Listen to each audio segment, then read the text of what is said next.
For over 2 years, my father told every architecture firm in Connecticut that I was a thief, not because I stole anything, but because I refused to kneel. I am Stephanie Lawson, 27 years old, and I spent 2 years watching doors slam in my face. 47 applications, 47 rejections. I graduated summa cum laude from Yale School of Architecture with a 3.9 GPA, a portfolio my professors called exceptional, and recommendations that should have opened every door in the industry. None of it mattered. Because Richard Lawson, chairman of Lawson and Partners Architecture, my own father, had made sure no one would hire me. He told them I had sticky fingers, that I was unreliable, that our family was handling a situation privately. He thought 2 years of rejection would break me, thought watching me wait tables while he built his empire would bring me crawling back, begging for forgiveness I never owed him. He was wrong. He did not know about the envelope, the one my grandmother had prepared 15 years ago, sealed with red wax, waiting for this exact moment. He did not know why Catherine Monroe, CEO of the largest development corporation in America, had personally requested this interview. And he certainly did not know that in 45 minutes, something would happen in this room that would make 2 years of humiliation worth every single second. But before I tell you what happened in that interview, I need to take you back to the family that made me, and almost destroyed me. The Lawson family looked perfect from the outside. 3 generations of architects in Hartford, Connecticut. My father, Richard Lawson, 58 years old, chairman of Lawson and Partners Architecture. The firm had designed courthouses, museums, corporate headquarters across New England. Our colonial mansion sat on 4 acres of manicured lawn. The garage held my father's Mercedes, my mother's Lexus, and my sister Olivia's BMW, a graduation gift for finishing her interior design degree. Magazine features called us a dynasty. Charity galas called us generous. The neighbors called us blessed. They did not see what happened behind closed doors. My mother, Victoria Lawson, played her role to perfection. 55 years old, always in pearls, always smiling, always silent when it mattered. Her job was to maintain the image, host the dinners, never contradict my father. I cannot remember a single time she raised her voice to him. Not once in 27 years. Then there was Olivia, my younger sister, 24, the golden child. She had been groomed since childhood to inherit the firm. Father's favorite, mother's project, the family's future. Everything Olivia touched turned to opportunity. Everything I touched was questioned. I learned early that daughters had different places in the Thornton household. When Olivia wanted to study abroad in Paris, Father wrote the check without blinking. When I asked about the same program 2 years earlier, he laughed. "What for?" he said. "You will get married eventually. Save me the money." I went to Yale, 40 minutes away, commuted from home, worked 2 jobs to cover what his grudging contribution did not. At family dinners, the conversation always orbited around Olivia, her projects, her promotions, her future. I sat at the end of the table, passing dishes and clearing plates while Father carved the roast and dispensed wisdom to his younger daughter. "A woman builds her legacy through her family," he would say, pointing his fork at Olivia. "Remember that." He never pointed that fork at me.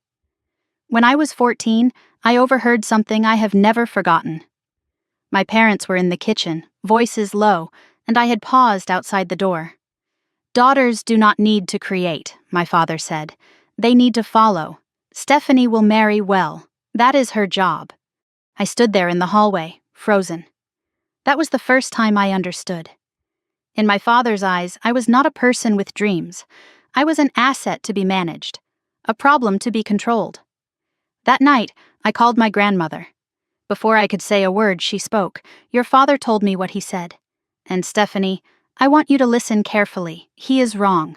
About many things. And someday he will learn that the hard way." I did not understand what she meant then. I was 14. But I never forgot her voice. The steel beneath the softness. The certainty that felt like prophecy. My grandmother, Eleanor Lawson, was the only person who ever made me feel like I mattered. She was 82 when she passed 2 years ago. What most people did not know, what the industry refused to acknowledge, was that Eleanor was the true founder of Lawson and Partners. In 1962, when women could barely get architecture licenses in most states, my grandmother designed buildings that changed Hartford's skyline. But she did it under her husband's name first, then under her son's name. My father. 40 years of brilliance, 0 credit. Eleanor never complained publicly, but she kept records, original sketches with dates, correspondence with clients, a lifetime of evidence locked away somewhere safe. Insurance, she called it, for when the truth needs to come out. Every summer from ages 8 to 16, I stayed with Grandma Eleanor in her brownstone in New Haven. The house smelled like lavender and old books. Every room was filled with blueprints, architectural models, volumes on design theory. She taught me to read building plans before I could read novels, showed me how load-bearing walls worked, how light moved through a space, how architecture could heal people just by giving them room to breathe. "Knowledge is freedom, Stephanie," she would say, tapping her temple. "No one can take what is in here." The summer I turned 12, something changed. We were sitting on her rooftop garden, watching the sunset paint New Haven gold and pink. Out of nowhere, Grandma took my hand. Her eyes were serious in a way I had never seen. "Stephanie, I want you to remember something. I need you to remember it." I looked at her, confused. "What, Grandma?" "Your father will try to control you, with money, with reputation, with family loyalty. Do not let him." "But Grandma, he is my father. I have already prepared something." Her grip tightened. "When the time comes, you will have a door he cannot lock." "What do you mean?" "You will know when you need to know. Until then, keep designing, keep dreaming, and never let anyone tell you what you cannot build." Before we left the rooftop that day, she pressed something into my hand, a small brass key, old and ornate. "This opens a safety deposit box at Hartford Savings Bank," she said. "Box 1247. When I am gone, what is inside belongs to you, not your father, not your mother. You." I kept that key hidden for 15 years. I never forgot the number. 1247. The memory faded as I blinked, and I was back in the present. The waiting room of Meridian Development Corporation, 47th floor, Manhattan skyline glittering through floor-to-ceiling windows. My hands were folded in my lap, steady now. They had not always been. 3 weeks ago, I received an email that changed everything.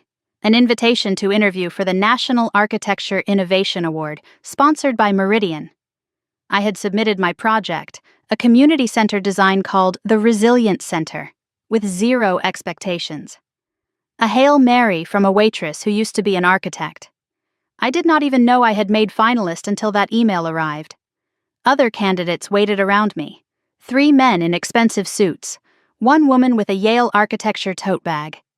They glanced at me, assessed my consignment shop blazer, looked away. I did not belong here, not in their eyes. But I had learned something in 2 years of waiting tables. The people who underestimate you are always the most surprised when you win. On the coffee table in front of me sat a copy of Architecture Digest, the current issue. My father's face smiled from the cover. Richard Lawson, Building the Future of American Architecture. I almost looked away. Then I noticed the smaller headline beneath. Lawson and Partners among finalists for Meridian Harborview Tower project. My father was competing for a partnership with the same company about to interview me. The universe had a cruel sense of humor. A young man from Meridian staff crossed the waiting area. As he passed, he paused beside my chair, leaned in slightly. "Ms. Monroe asked me to tell you," he said quietly, "your grandmother would be proud." Then he walked away before I could respond. How did he know about my grandmother? How many people at Meridian knew the real story? The web Eleanor had woven was larger than I had imagined. The receptionist appeared. "Ms. Lawson? They are ready for you." The other candidates looked up. Surprise flickered across their faces. I was being called first. That was not normal. I gathered my portfolio, stood, and walked toward the conference room. My heels clicked on marble. My heart pounded, but my hands were steady. The conference room stretched before me. Long mahogany table, 8 leather chairs, 5 executives already seated, floor-to-ceiling windows with Manhattan sprawling below like a circuit board of ambition. At the head of the table sat an empty chair. "Please, Ms. Lawson," one of the executives said. "Have a seat. Ms. Monroe will join us shortly." I sat, arranged my portfolio, waited. The executives made small talk among themselves, weather, traffic, weekend plans. But they kept glancing at the door, waiting for something, someone. The door opened. Catherine Monroe walked in. Everything in the room shifted. The executives straightened in their chairs. The air itself seemed to change density. This was not just a CEO walking in.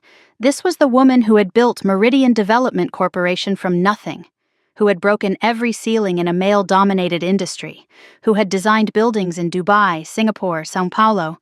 58 years old, silver hair cropped short, charcoal suit that probably cost more than my old apartment. She looked at me, did not smile, did not speak, just studied me for a long moment that felt like an hour. Her eyes were sharp, assessing, seeing something the other executives could not see. Then she reached into her briefcase, pulled out a folder, set it on the table between us. "Ms. Lawson," she said. Her voice was low, measured. "Before we discuss your qualifications, there is something I need to show you." She opened the folder. Inside I saw photographs, documents, a letter on yellowed paper with handwriting I would recognize anywhere, and something that made my breath catch in my throat. A red wax seal. Broken. Identical to the one on the envelope my grandmother had given me 15 years ago.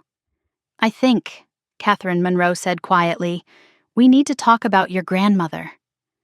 The room went silent. I stared at the broken seal, at Eleanor's elegant handwriting visible through the documents. Whatever was in that folder, my grandmother had meant for this moment, had planned for it, had prepared it years before I understood I would need it. The question that had haunted me for 2 years, why her, why now, why Meridian, was about to be answered. But first, I had to hear what Catherine Monroe knew about a woman who had been dead for 2 years. And why that woman's secrets had led me here, to this room, to this moment, to the beginning of everything. Catherine Monroe's words hung in the air. "We need to talk about your grandmother." I stared at the folder between us, at the broken red seal, at handwriting I would recognize anywhere. Questions flooded my mind. How did she have Eleanor's documents? What else did she know? How long had she been waiting for me to walk through that door? Catherine raised a hand, sensing my confusion. "Before I show you what is in here, I need to understand something." She leaned forward, her eyes sharp and searching. "Your father has called 17 architecture firms in the past 3 years. Every call contained the same message. His daughter is a thief, unreliable, a family disgrace." She paused, letting the words settle. "I need to know, Ms. Lawson, what exactly did you steal?" I took a breath, steadied myself. Nothing. I stole nothing. Then why would a father destroy his own daughter's career? I looked at the folder, at my grandmother's handwriting visible through the papers. Because I refused to be owned. I paused, feeling the weight of years pressing against my chest. It started with $3,000. Let me take you back 8 years. To the moment my father decided I was his enemy. Fall semester, 2016. I was 19 years old, a sophomore at Yale School of Architecture, one of 12 women in a class of 48. For the first time in my life, I was thriving. Professor Hendricks called my work ambitious, technically precise, emotionally intelligent. I stayed late in the studio every night, designing buildings that existed only in my imagination but felt more real than anything in my father's world. I was finally being seen, finally being valued for what I could create. But architecture school demanded more than talent, it demanded tools. The software we used, AutoCAD, Revit, 3-dimensional rendering programs, required computing power my laptop could not provide. I had a 5-year-old Dell, a hand-me-down from high school, and it crashed constantly. Every time I saved a file, I held my breath. Corrupted projects, lost work, hours of rendering that vanished into digital nothing. Other students had MacBook Pros, custom-built desktops. equipment that matched their ambition. I had a machine that belonged in a museum. Thanksgiving break, freshman year. I sat at the family dinner table waiting for the right moment. My father carved the turkey. My mother arranged flowers. Olivia scrolled through her phone, bored by everything that was not about her. I cleared my throat. Dad, I need a new computer for school. The rendering software keeps crashing. He did not look up from his phone. How much? About $3,000. For a workstation that can handle the programs. Silence, the kind that made my stomach clench. That is a lot of money for a hobby, he said. It is not a hobby, Dad. It is my major. It is architecture. Olivia smirked.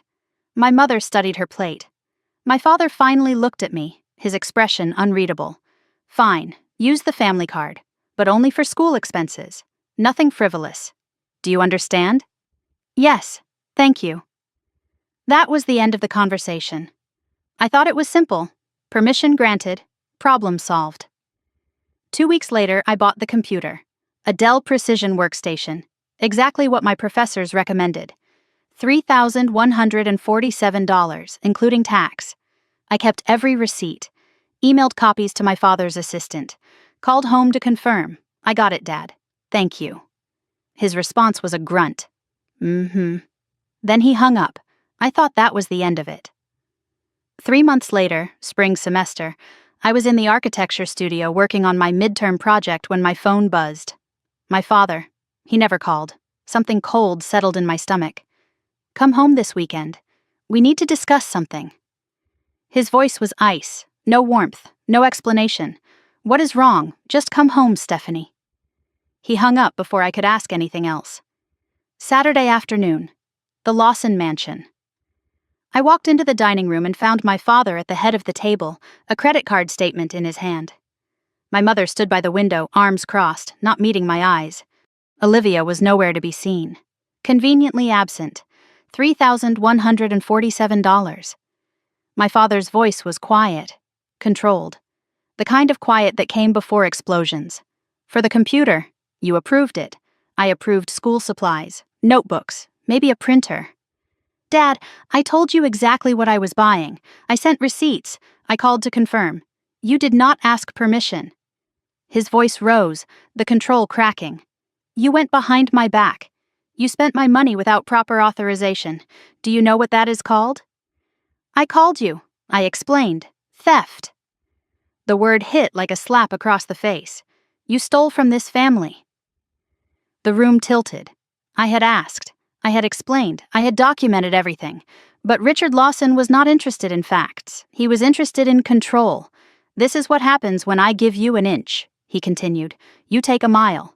From now on, you will pay back every cent. With interest. And you will work for it. I was going to get a job anyway. You will work here. At the firm. Summers, weekends, filing. Whatever Marcus needs. His assistant manager, his loyal lieutenant.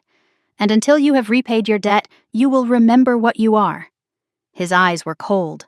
Satisfied. A thief. I turned to my mother. She stood by the window, frozen. Mom, you know this is not fair. You know I asked permission. Her jaw tightened. Seconds stretched into eternity. Finally, she spoke. Your father is trying to teach you responsibility, Stephanie. Do not make this harder than it needs to be. Not a defense, not even neutrality. A betrayal wrapped in maternal concern. I understood then. In the Lawson family, there was my father's truth. And there was silence. Nothing else existed. That night, I called my grandmother. Before I could say a word, Eleanor spoke. I heard. Your father called to tell me what a disappointment you are. Grandma, I did not steal anything. I asked permission. I have receipts. I know, sweetheart. I know exactly what happened. Then why is he doing this? Because you succeeded without his help. Because you are thriving somewhere he cannot control. Because you remind him of me. What do I do? Her voice hardened. Something steel and ancient in it. You survive. You pay him back. Not because you owe it, but because it takes away his weapon. Keep every receipt, document every payment. And then, Stephanie, you never forget what he is capable of. I returned to Yale with a new mission. 2 jobs. Campus library, 15 hours a week at $11.50 per hour. Weekend barista at a coffee shop near campus. 12 hours at $9 per hour plus tips. 27 hours of work on top of a full-time architecture course load. Sleep became a luxury. My social life disappeared. Other students went to parties, joined clubs, built networks. I worked, I studied. I collapsed into bed at midnight and woke at 5 to do it again. 8 months. That was how long it took. 8 months of double shifts and all-nighters. I lost 15 pounds I could not afford to lose. Migraines became weekly visitors. My hands shook from exhaustion. Professor Hendricks pulled me aside more than once. "Stephanie, you look exhausted. Is everything okay?" I smiled and lied. Just working hard. I could not tell him the truth. Could not admit that my own father was punishing me for being a good student. I kept everything documented, every paycheck stub, every deposit receipt, a spreadsheet tracking every dollar, date, amount, running balance. I sent monthly updates to my father's email, professional, precise, without emotion. Payment number 1, $487. Remaining balance, $2,660.47. He never responded, not once. October, junior year. I transferred the last $234.67, sent the final email, balance paid in full. Attached, please find complete payment records and original receipts. I waited for something. Acknowledgement. An apology. Even just the word received. Nothing. 3 days later, I called home. My mother answered, "Oh yes, your father mentioned you finished." "That is good, sweetheart. Is he going to say anything? Is the computer thing done now?" Pause. "I am sure everything is fine. We are having roast chicken Sunday. Will you come?" No apology. No recognition. No closure. Just roast chicken. I hung up and sat in my dorm room, staring at the Dell workstation. The $3,000 theft. I understood something new about my family that day. The debt was never about money, it was about power. My father did not want repayment. He wanted submission. And by paying back every cent, by keeping every receipt, by refusing to break, I had denied him that satisfaction. He would never forgive me for it. What I did not know, while I worked double shifts to repay a debt that should not have existed, my father was telling a different story, at industry dinners, at professional gatherings, at every opportunity. My daughter? "Oh, we had some trouble. Sticky fingers, if you know what I mean. We are handling it privately." The whispers had already begun. I just could not hear them yet. November, junior year, 1 month after my final payment. I was in the architecture studio working on my thesis concept when someone knocked on the door. I looked up. My grandmother stood there, holding a picnic basket, looking at me with eyes that saw everything. "I heard you have been forgetting to eat," she said. We found a quiet spot on the building's rooftop terrace. Sandwiches, apple slices, homemade cookies. Eleanor studied my face, the dark circles under my eyes, the weight I had lost. "You have lost weight. I am fine, Grandma. You are surviving. That is not the same as fine." She set down her sandwich. Her expression shifted, became serious. "Stephanie, I need to tell you something about your father. Grandma, I really do not want to talk about him. He did the same thing to me. In 1987, I went still. I designed the Morrison Cultural Center, my best work. Your father put his name on it, told the client I was just his assistant. That is one of the firm's most famous projects. I know. It made his career." Her voice was steady, not bitter, just factual. When I confronted him, he said I should be grateful he let me work at all. That without him I was nothing. "Why are you telling me this now?" "Because I see what he is doing to you. The same patterns, the same control." She reached across the table, took my hand. "I have been preparing, Stephanie, for years, building something he cannot touch." "Preparing what?" "A door, for when you need to escape." "Grandma, I do not understand." "You will." Her grip tightened. "When the time comes, you will have options. Not just survival, real freedom. What if he finds out?" Her smile turned fierce. "Your father thinks he controls everything. Money, reputation, family. But there are things even Richard Lawson cannot reach. Before she left, Eleanor paused at the studio door. Do you still have the envelope I gave you? The one with the red seal? Yes. I have never opened it. Good. Keep it that way. She kissed my forehead. The world has not turned against you yet. Let us hope it never does. She walked away. I did not know it then. But that was the last time I would see my grandmother healthy. 3 weeks later, she was diagnosed with pancreatic cancer. She had 18 months left, and in those 18 months she never stopped preparing. Letters to lawyers, transfers to trusts, meetings with people I had never heard of. She was building an escape route, not for herself, for me, a door my father would never see coming. Catherine Monroe closed the folder gently. Stephanie finished speaking. The conference room was silent. $3,000. Catherine's voice was quiet. He destroyed your career over $3,000 you paid back in full. It was never about the money. No, it was not. Catherine slid the folder across the table. Your grandmother contacted me in 2019, 6 months before she died. My breath caught. She sent me your portfolio, your academic records, letters of recommendation from every professor you ever had. I did not know. She also sent me documentation of every call your father made, every firm he contacted, every lie he told. Catherine's voice hardened. She wanted a record, in case you ever needed proof. Catherine pulled out one final document. A letter, handwritten, Eleanor's elegant script. She also sent me this, a personal letter explaining why she chose Meridian, why she chose me. What does it say? Catherine looked at me with something new in her eyes. Respect, perhaps, or recognition. It says that 40 years ago, I was her student, her protégé, the daughter she wished she had. She paused. And it asks me to do for you what she did for me, give you a chance when no one else would. The folder sat between us, filled with 15 years of preparation. Everything I had survived, the accusation, the repayment, the whispers I never heard, my grandmother had documented it all. But the question remained. What else had Eleanor prepared? And what would happen when my father discovered his mother had been building a case against him from beyond the grave? I sat frozen in the Meridian conference room, processing what Catherine had just revealed. Eleanor had been Catherine Monroe's mentor 40 years ago. My grandmother had spent her final months building a case, documenting everything my father had done. Not revenge, insurance, protection, love translated into paperwork and legal documents. I do not understand. My voice came out barely above a whisper. Why did she not tell me? Catherine closed the folder gently. Because you were not ready.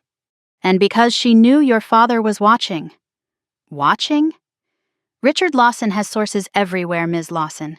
Your grandmother could not risk him discovering her plans before they were complete. Catherine leaned back in her chair. She told me you would come eventually, that something would force you out of hiding. How could she possibly know that? Because she knew her son. Catherine's voice hardened. She knew the moment you refused to submit, he would try to destroy you. She was right, of course. Grandma always was. The moment I said no, the real no, the one that counted, my father declared war. It happened the day I graduated. May 18th, 2020. Yale School of Architecture commencement ceremony. I stood in front of the mirror in my tiny apartment, adjusting my cap and gown. 6 years instead of 5. Thanks to the debt I had to work off. Thanks to the double shifts and the exhaustion and the semesters I could not afford to take full course loads. But I had made it. Summa cum laude. Dean's List every semester. A portfolio my professors called exceptional. For the first time in my life, I had something that belonged entirely to me. Credentials no one could dismiss, achievement no one could take credit for. I should have felt triumphant. Instead, I felt hollow. The ceremony took place in the university courtyard. Rows of folding chairs stretched across the manicured lawn. Families clutched programs, craning their necks to spot their graduates. I scanned the crowd, searching for familiar faces. Found them, 4th row, center section. My father in his navy suit checking his phone. My mother in her pearls, Posture perfect, smile fixed for anyone who might be watching. Olivia beside them, scrolling through Instagram, bored by anything that was not about her. And next to Olivia, an empty seat. Grandma Eleanor's seat. She had died 14 months earlier. The cancer had taken her fast in the end. I had held her hand in hospice, promised to make her proud. Now I was graduating, walking across the stage she had dreamed of seeing me cross, and the one person who had truly believed in me was not there to witness it. The names were called alphabetically. I waited, heart pounding, palms sweating beneath my gown. Stephanie Marie Lawson, summa cum laude. I walked across the stage. Dean Harrison shook my hand, smiled warmly. Exceptional work, Ms. Lawson. You have a bright future ahead. I looked toward my family as I accepted my diploma. My father was talking to Olivia, leaning close, gesturing about something. Business, probably. Always business. My mother was watching the stage, but her eyes were distant, vacant, present in body, absent in everything else. Neither of them was looking at me. I walked off the stage, diploma in hand, completely unseen. After the ceremony, Professor Hendricks found me outside the auditorium. Stephanie, I want you to know I have recommended you to several firms. Top ones. Thank you, Professor. That means everything.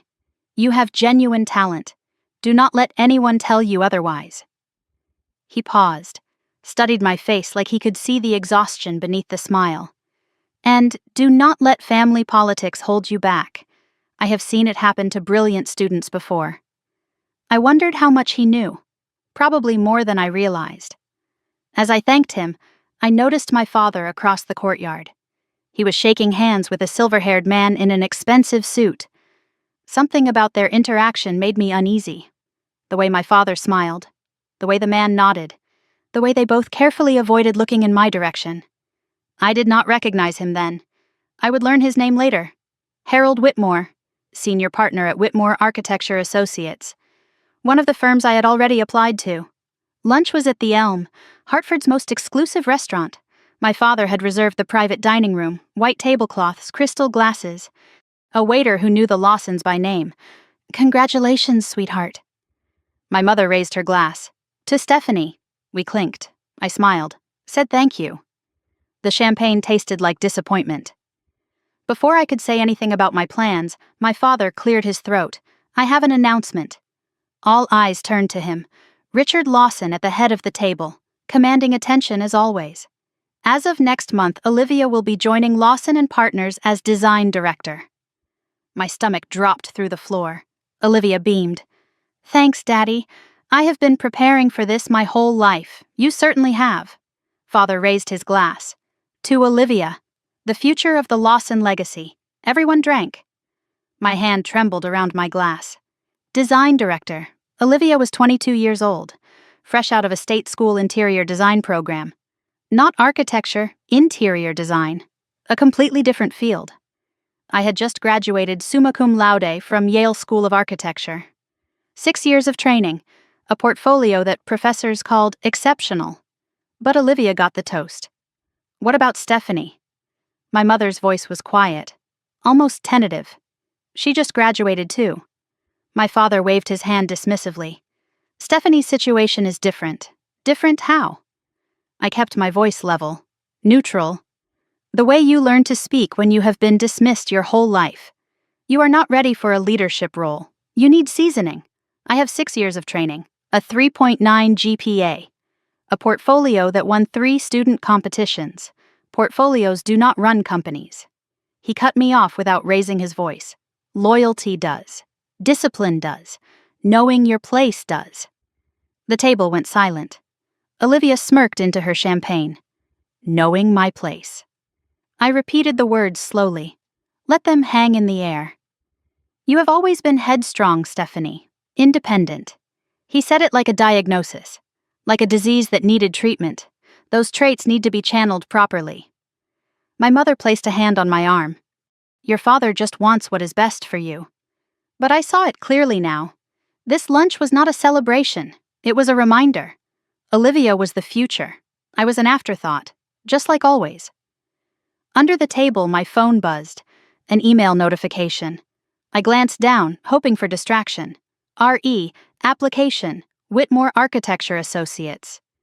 My heart leaped. Whitmore was one of the top firms in New England. I had applied 3 months ago, sent my best work, waited anxiously for a response. I opened the email.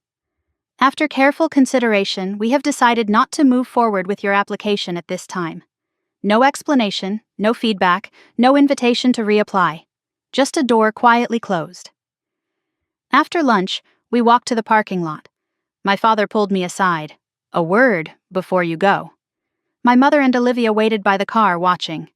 His voice shifted. Softer now, almost paternal. I know lunch was difficult, but I have a proposal for you. My breath caught. Maybe I had misjudged him. Come work at Lawson & Partners. For a moment, hope flickered. We need someone to handle the junior drafting work, documentation, client presentations, that sort of thing. That sounds like entry-level work. It is, but everyone starts somewhere. He smiled. The smile he used with clients. Consider it a training position. Training for what? When Olivia takes over the firm fully, she will need support. A reliable team, family she can trust. I processed his words carefully. You want me to work under Olivia? With Olivia, as her assistant. What is the salary? He laughed. Salary? Stephanie, this is family. We do not pay family. You are offering me an unpaid position. For the first year. Consider it an apprenticeship. You will live at home. Save money. Learn the business from the ground up. I just spent 6 years learning the business. At Yale. Yale teaches theory. He stepped closer. I am offering practice. Most graduates would kill for this opportunity. Most graduates would be paid. His eyes went cold. Most graduates did not steal from their family. There it was. The $3,000 ghost. Still haunting. I paid that back. Every cent. 4 years ago. The money is not the point. His voice dropped. Trust is. And you have not earned mine back. So this is punishment. This is opportunity, the only one you are going to get. He glanced toward the car, toward Olivia's watching eyes. Come home. Work hard. Prove you can follow before you try to lead. In a few years, when Olivia is established, there might be a real position for you. Translation. Serve your sister. Earn your keep. Know your place. Forever. I looked at my father. Really looked. Saw the calculation behind his concern. The control disguised as opportunity. The cage dressed up as a career. I took a breath. No. His expression did not change, but something behind his eyes shifted, like a door closing, like a predator recognizing prey that would not come willingly. No? He repeated the word like he had never heard it before. No, Dad. I am not going to work unpaid under my sister.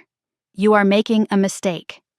Maybe, but it will be my mistake. You think you can survive out there without me? Without the Lawson name? I think I have to try. His jaw tightened. The paternal mask slipped away. You want to build your own career? Fine, go ahead. His voice dropped to something cold and final. But do not come crawling back when it does not work out. Do not expect me to make calls, open doors, clean up your messes. I will not. You will regret this, Stephanie. He stepped back, straightened his tie. I promise you that. Olivia appeared beside him, arm linked through his. Everything okay? Your sister has decided she does not need our help. Olivia turned to me. Her eyes glittered with something like triumph. Really? You are going solo? I am going to try. Good luck out there, sis. The word dripped with condescension. Without Dad's name, you are nobody. You know that, right? I did not respond. You will be back.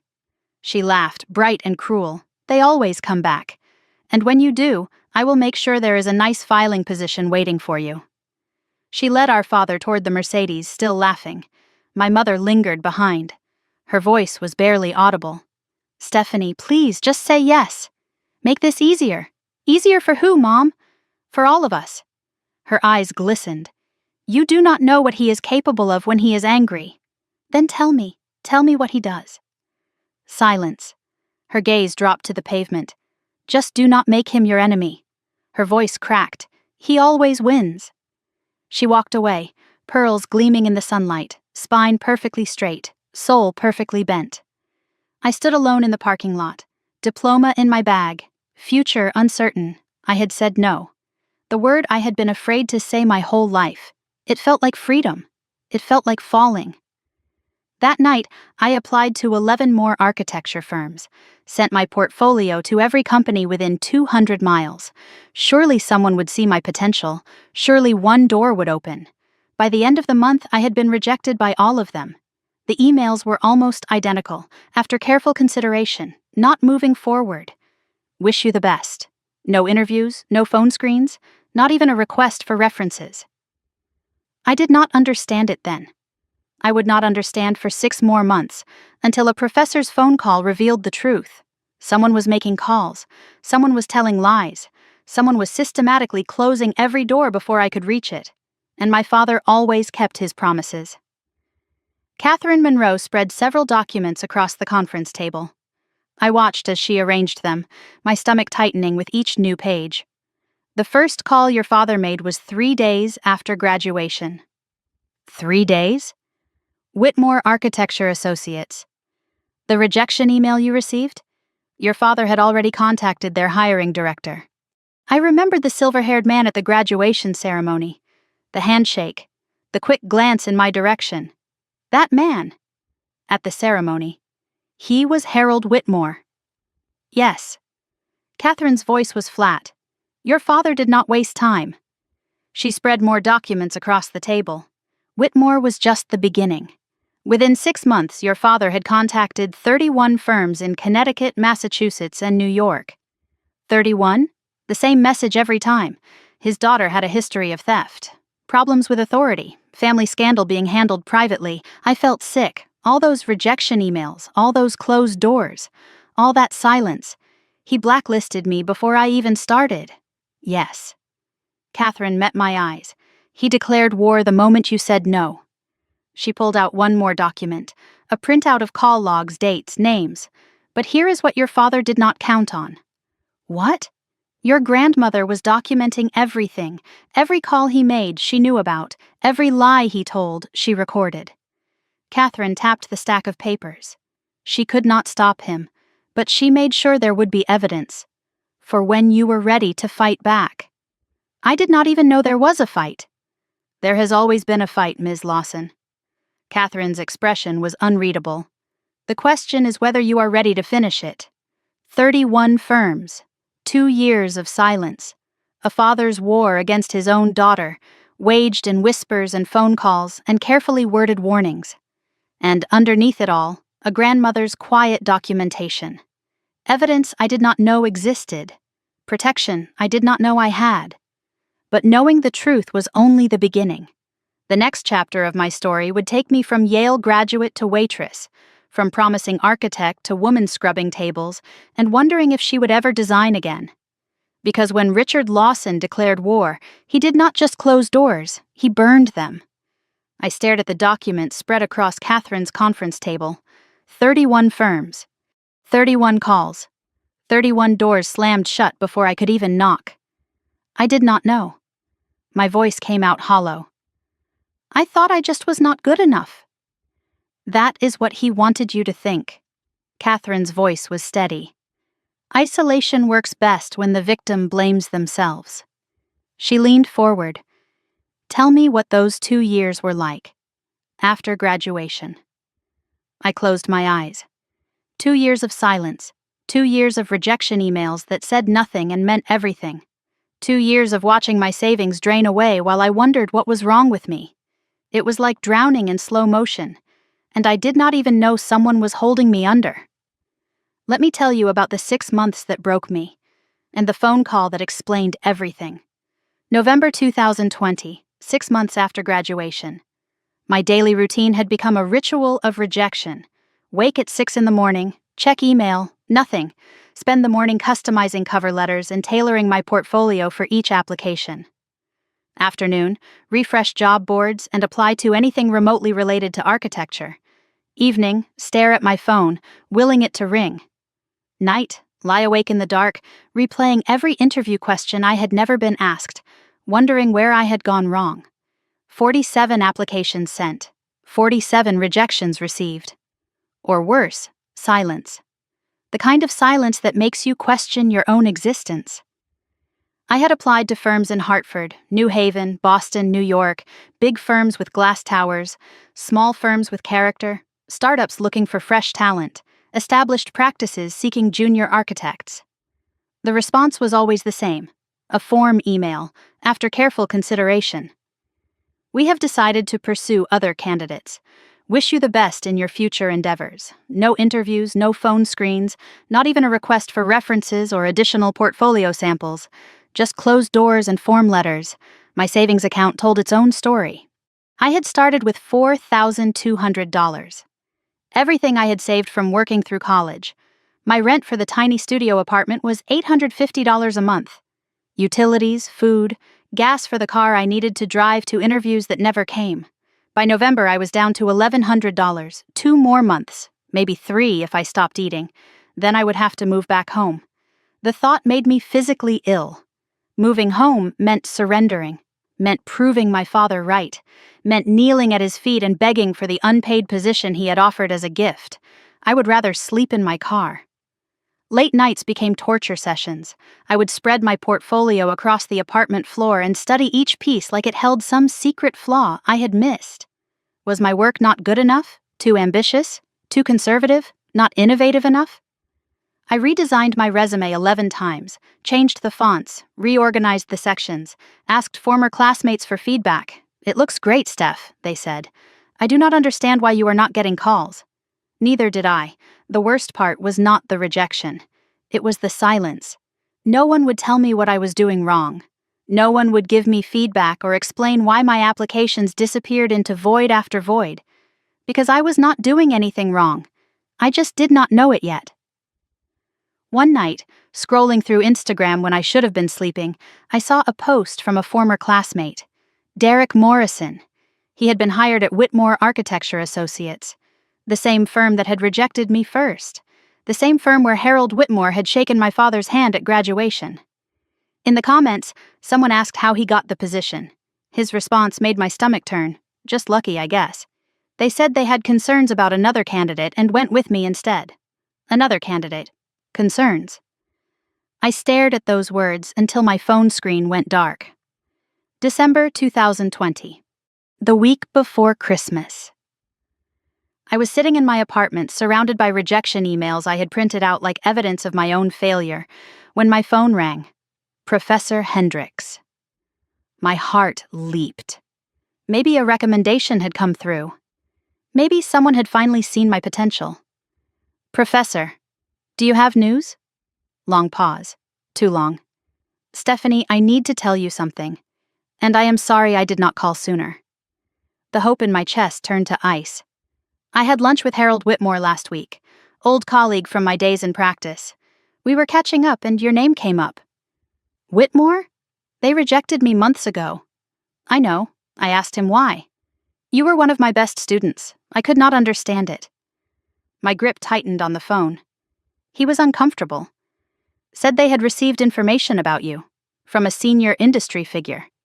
"Information? What information?"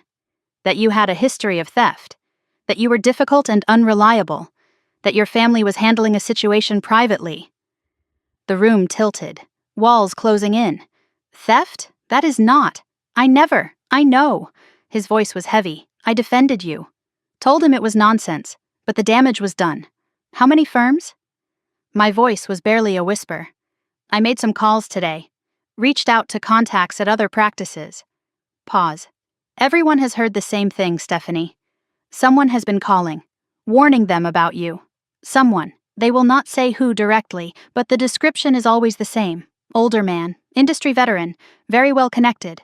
I knew. Of course I knew. It is my father. Silence on the line. "I suspected," Professor Hendricks finally said. "I am so sorry. I have seen family politics before, but this is something else entirely. This is war." "What do I do?" My voice cracked. 2 years of exhaustion and rejection finally breaking through. "Honestly, I do not know. His reach is extensive. The Lawson name carries weight in every firm from here to Boston. So I just give up?" "No." His voice hardened. "You are too talented for that. But you might need to leave the region. Start fresh somewhere he has not poisoned. Leave Connecticut? Leave New England, maybe further. He paused. Or wait him out. He cannot call every firm in America. But I heard what he did not say. Richard Lawson could certainly try. After hanging up, I sat in the dark for an hour. Then I opened my laptop and searched Lawson and Partners' recent partnerships. The results made my breath catch. In the past 6 months, my father had announced joint ventures with 3 of the firms that had rejected me. He was not just blacklisting me. He was building an empire on my exclusion. Every door he closed for me opened one for him. The next morning, I drove to Lawson and Partners headquarters, a converted Victorian mansion in downtown Hartford. I had grown up running through these halls, playing hide and seek in the conference rooms while my father worked late. Now they felt like enemy territory. The receptionist at the front desk was Margaret. She had worked there for 20 years, watched me grow up. Stephanie. Her face lit up. "We have not seen you in so long. Is my father in?" Her smile faltered. "He is in a meeting, but I can check if I will wait." I sat in the lobby, surrounded by framed awards and magazine covers. My father's face everywhere, smiling, successful, respected. Including, I noticed, the Morrison Cultural Center Award. Grandma Eleanor's design. Her name nowhere to be found. 45 minutes. I did not move. Finally, my father emerged from the conference room, clients in tow. He saw me. His expression did not change. "Gentlemen, excuse me. Family matter." He led me to his office, closed the door behind us. The room was all dark wood and leather, diplomas and accolades covering every wall, the smell of his cologne, the soft tick of an antique clock. "You have been calling them." I did not sit. Every firm I applied to. He settled into his chair, utterly calm. "Have I? Do not pretend. Professor Hendricks told me everything." Hendricks, a dismissive wave, academics, always so dramatic. "You told them I was a thief. I told them the truth." He steepled his fingers. "You took money without permission. That is theft. I paid it back, every cent, 4 years ago. That is not the point." "Then what is the point, Dad? To destroy me? To teach you?" His voice was patient, almost kind, which made it worse. "You had a choice. You could have come home, worked hard, earned your place. Instead, you chose pride. I chose independence. Same thing." He shrugged. "And now you are learning what independence costs. You are ruining my career. I am pausing it."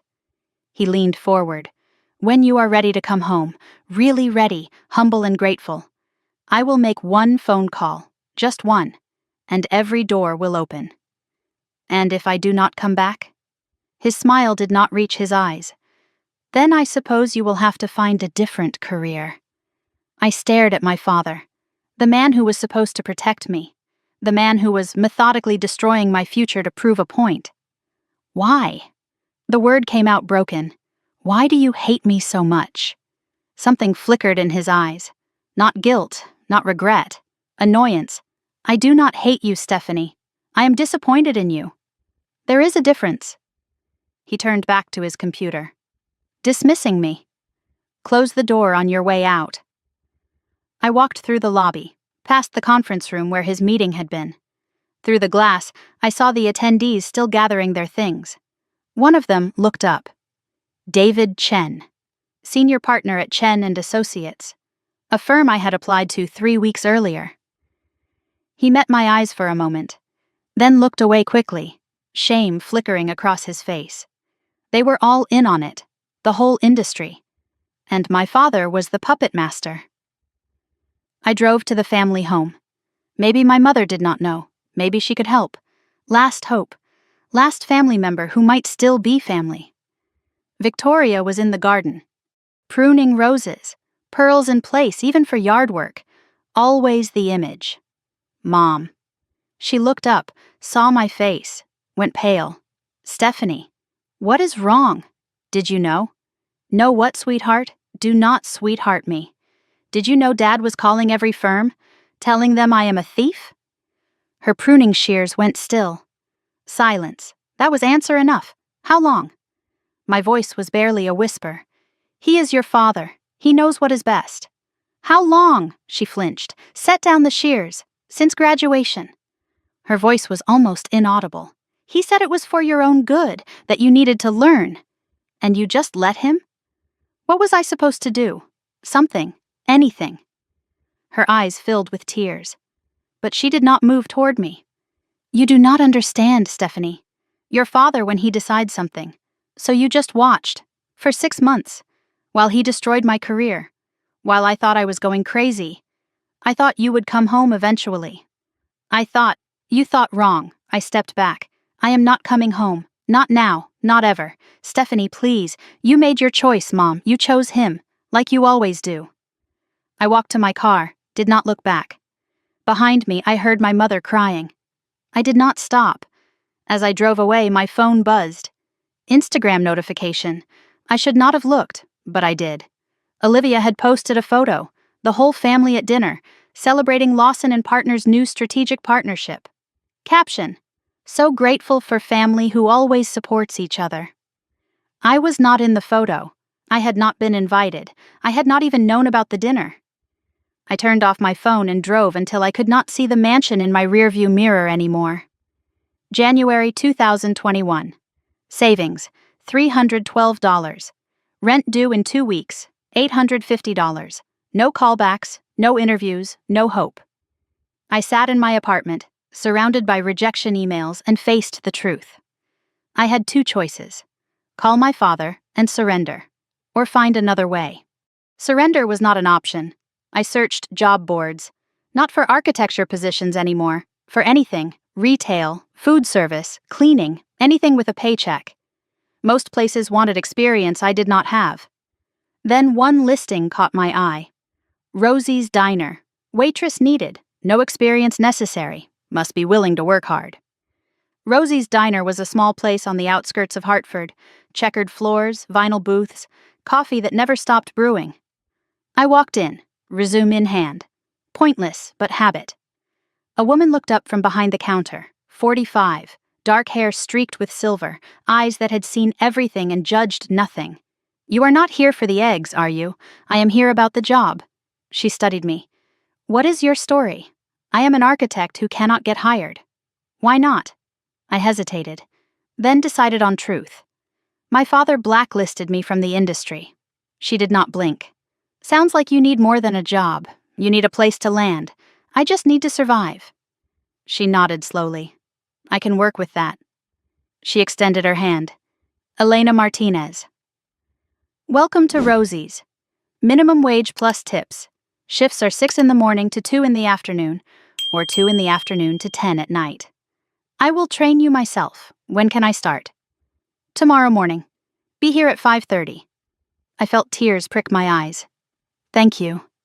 You do not know. Yeah, I do. Her voice softened.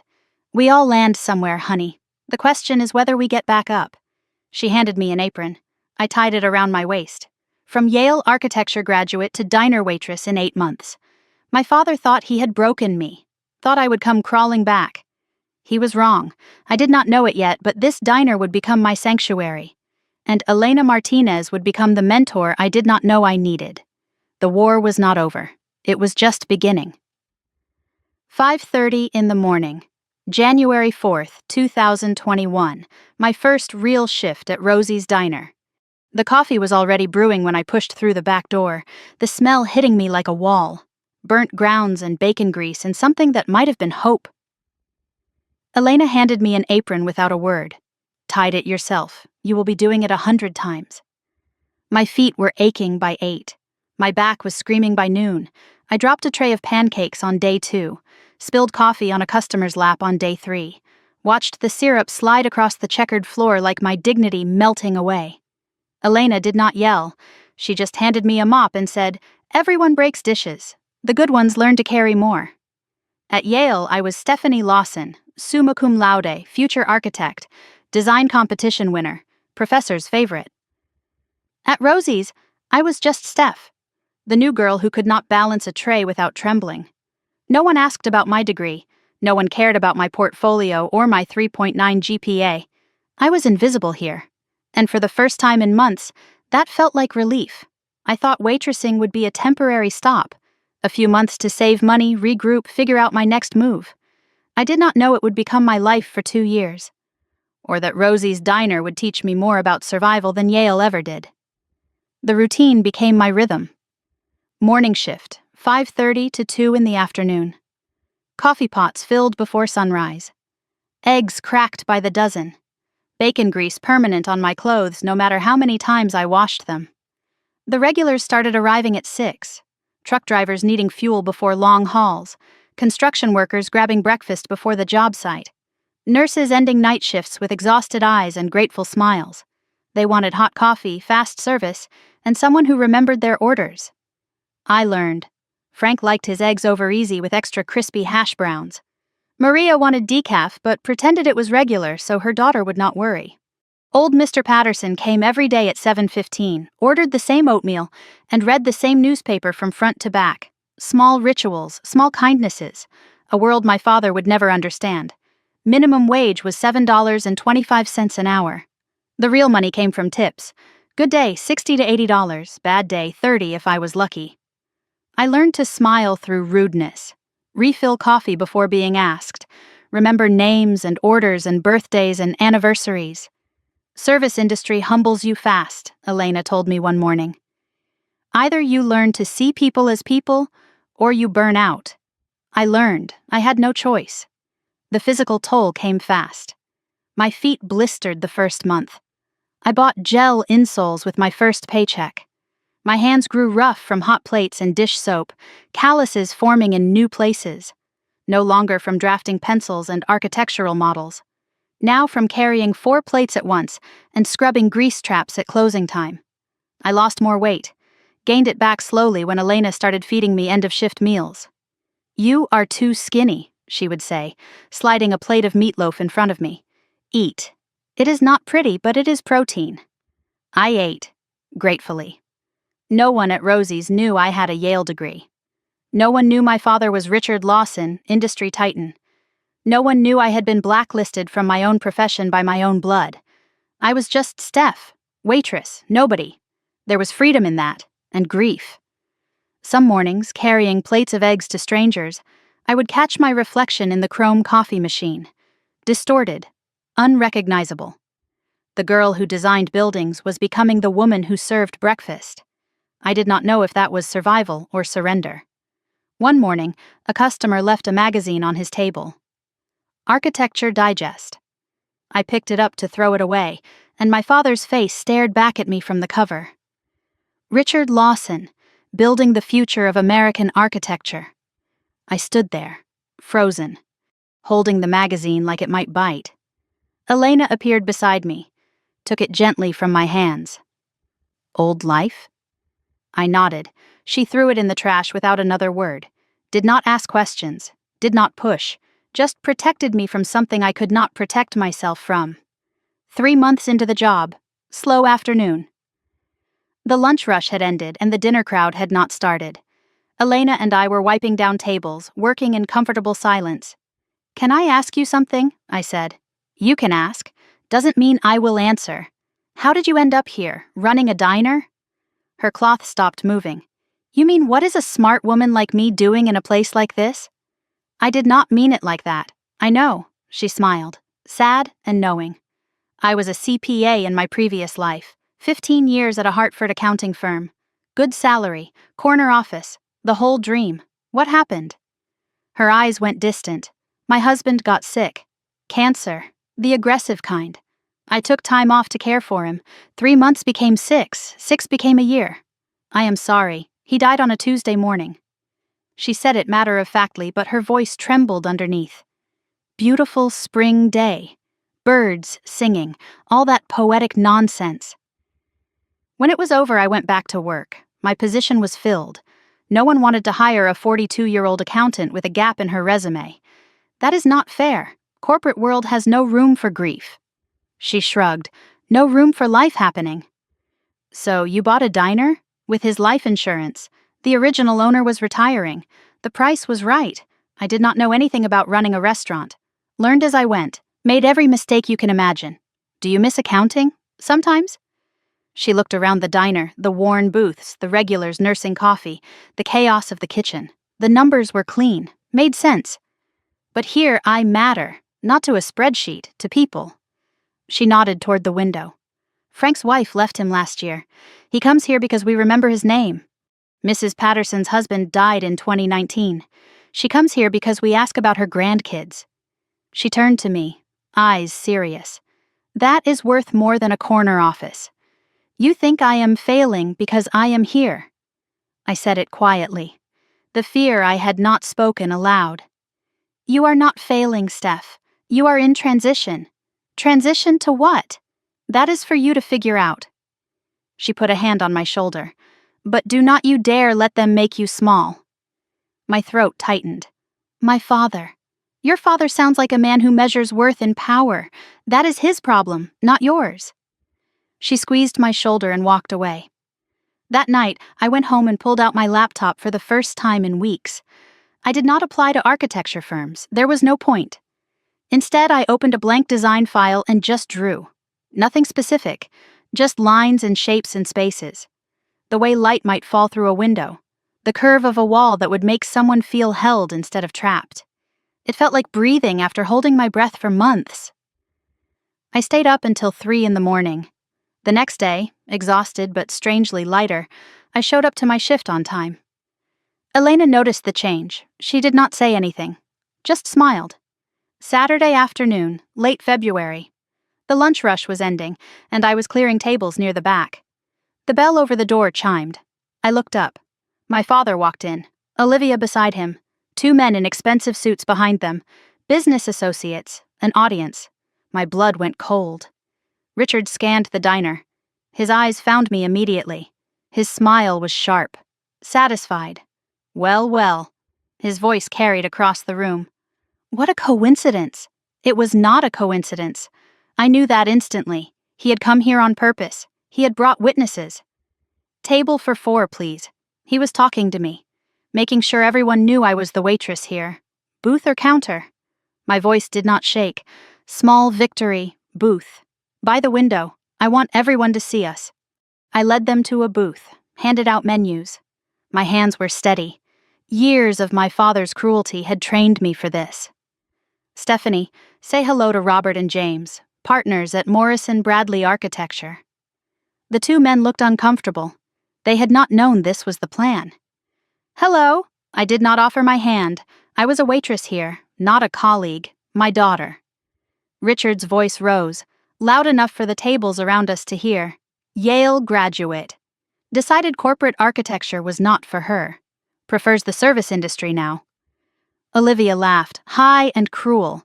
The tips must be amazing. What can I get you? I kept my voice flat.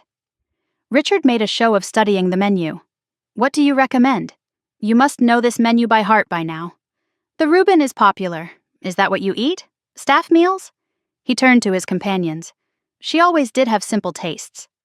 One of the men, Robert, shifted uncomfortably. Richard, maybe we should.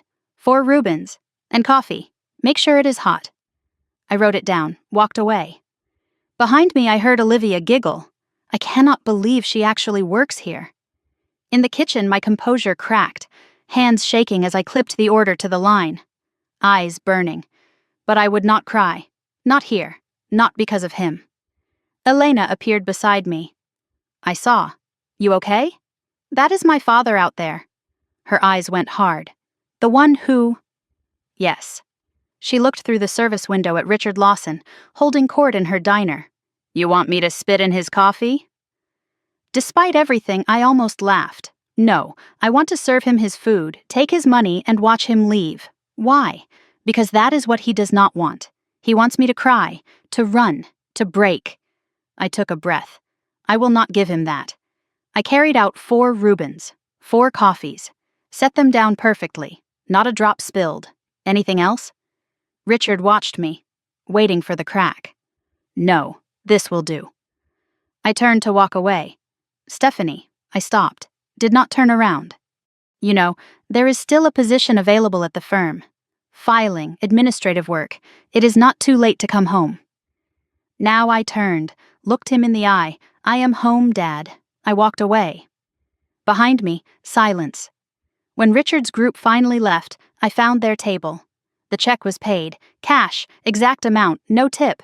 And underneath the empty coffee cup, a business card for Lawson and Partners. 2 words written on the back in my father's handwriting. Last chance. I put the card in my pocket. Not because I was considering it, but because someday I wanted to remember what he had done. Every humiliation, every cruelty, evidence for a future I could not yet see. 10 at night. Diner closed. Stephanie sat in an empty booth, staring at nothing. Elena slid in across from her. Set down 2 glasses of whiskey. I do not usually drink. Tonight you do. They drank in silence. That man, Elena finally said, is a monster. He is my father. Those are not mutually exclusive. I turned the glass in my hands. He came here to break me. In front of his colleagues. In front of everyone. Did he? What? Did he break you? I thought about it. The shaking hands in the kitchen, the burning eyes, the urge to run, but also the steady service, the flat voice, the refusal to cry. No, he did not. Then you won. It does not feel like winning. It never does. Not at first. Elena finished her whiskey. Listen to me, Steph. You are going to get out of this. I do not know how, I do not know when. But you are too smart, too stubborn, too damn talented to stay stuck forever. What if I am not? What if this is it? Then you make this good. You build something here. But I do not think that is your path. She stood, grabbed her keys. Your path is still out there. You just cannot see it yet. She left. I pulled out my phone. Opened the architecture competition page I had bookmarked weeks ago. National Architecture Innovation Award. Open submissions. Deadline, 6 months away. Maybe. Just maybe. That night in my cramped apartment, I made a decision. I could not fight my father directly. He controlled the industry, the narrative, the doors. But he could not control everything. He could not control anonymous submissions, national competitions, work judged on merit, not name. I opened a new project file, named it the Resilience Center, and I began to design. For the next 6 months, I lived a double life. By day, waitress at Rosie's Diner, invisible, surviving. By night, architect in secret, designing a building that would tell my story without using my name. I told no one, not Elena, not my old professors, certainly not my family. The fewer people who knew, the less chance my father could sabotage it. I was building a door he could not lock, just like my grandmother had promised. May 2022. Submission deadline approaching. 11:47 at night. 13 minutes before cutoff. I stared at my laptop screen, the upload button, my entire future compressed into digital files.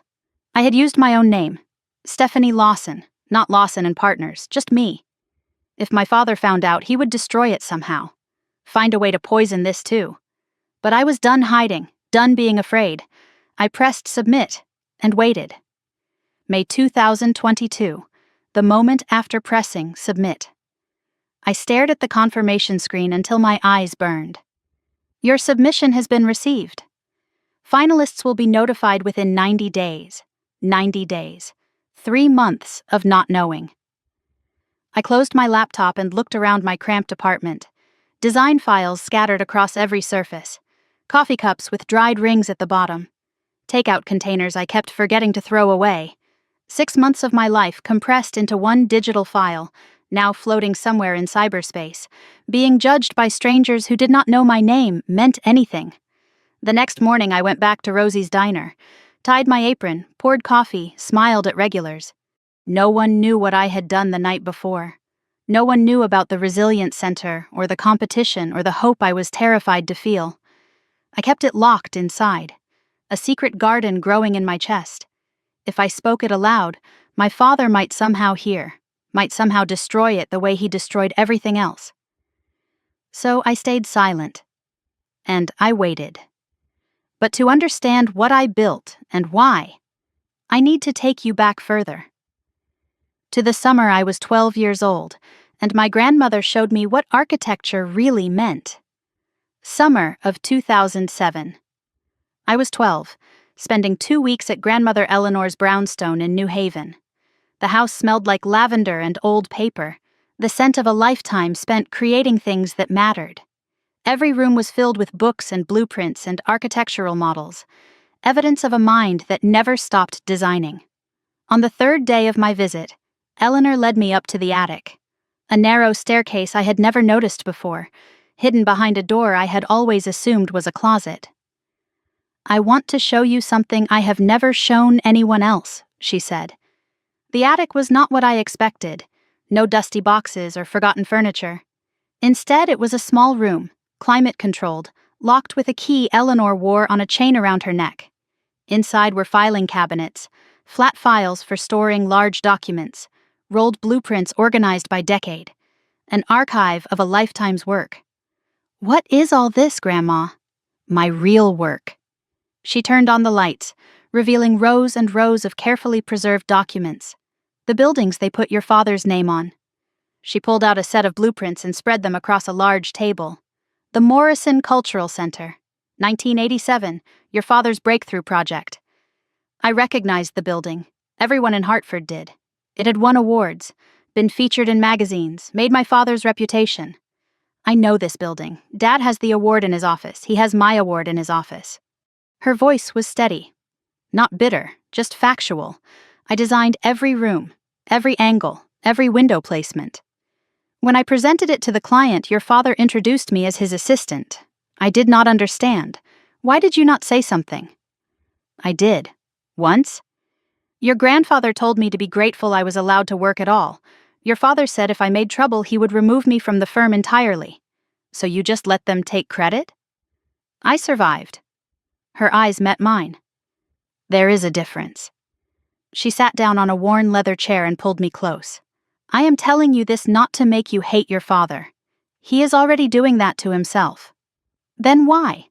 "Because I want you to understand something about architecture, about creation." She gestured at the hidden archive surrounding us. "Buildings are not just steel and glass, Stephanie.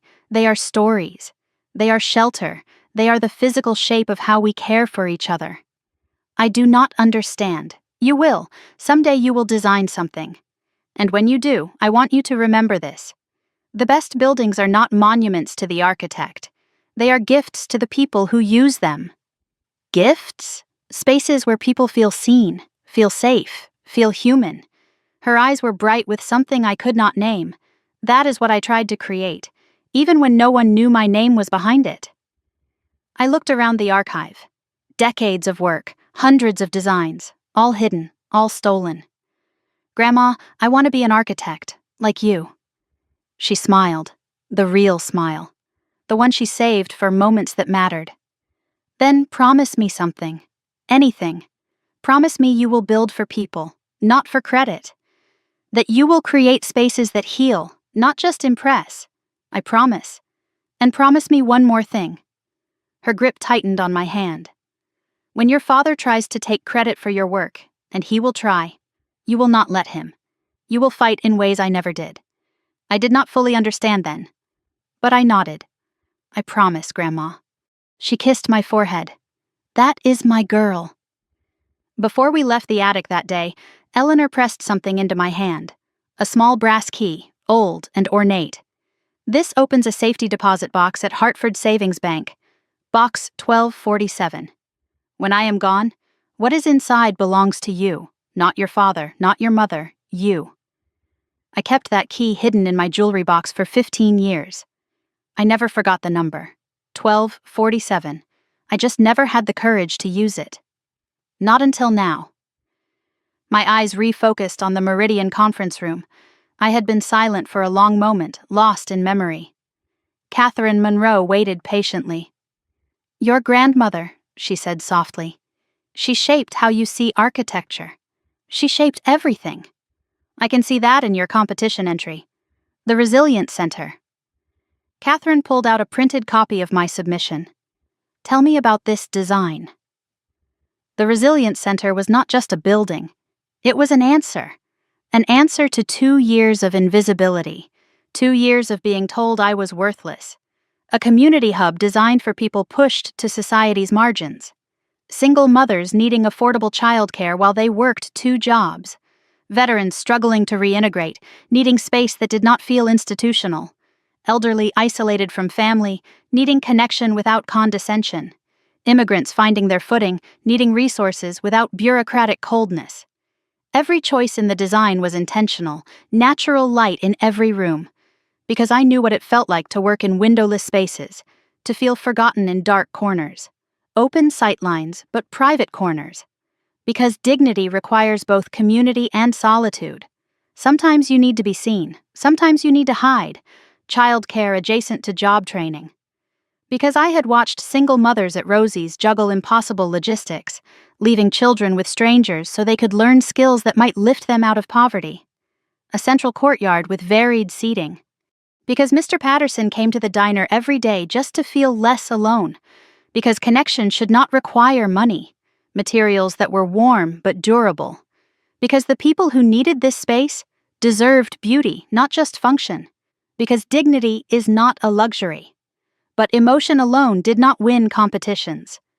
I had learned structural engineering at Yale. I used every lesson. The building was designed for efficiency. LEED Platinum certification standards. Modular construction to reduce costs and timeline. Flexible spaces that could adapt as community needs changed. Budget projections that were realistic, not aspirational. I had done the math. The building could actually be built. "Why Resilience Center?" Catherine asked. I looked at the design. My baby, my secret, my hope. Because that is what the people who would use it have. Resilience. They are not broken. They are just in transition. I paused, remembering Elena's words. The building should honor that, not fix them, support them while they fix themselves. Catherine nodded slowly, something shifting in her expression. Your grandmother would be proud. I hope so. What I did not tell Catherine. I had designed the Resilience Center in stolen hours, exhausted and half delirious between waitressing shifts and sleepless nights. Some sections were drafted on napkins at Rosie's, hidden under my apron when customers approached. The final rendering was completed at 4 a.m. the night before the deadline, my hands shaking from coffee and fear. It was not just a building. It was proof that 2 years of sabotage could not kill what my grandmother had planted in me. The 3 months of waiting were torture. Every day I checked my email obsessively. Every day, nothing from the competition committee. But worse than the waiting was the fear. What if my father found out? I had been careful, paranoid even, submitted under my legal name Stephanie M. Lawson, not Lawson and Partners. Used my personal email, not any account my father could access. Listed my address as a post office box, not my apartment. Never mentioned the competition to anyone. Not Elena, not old classmates, no one. I deleted my browser history after every research session.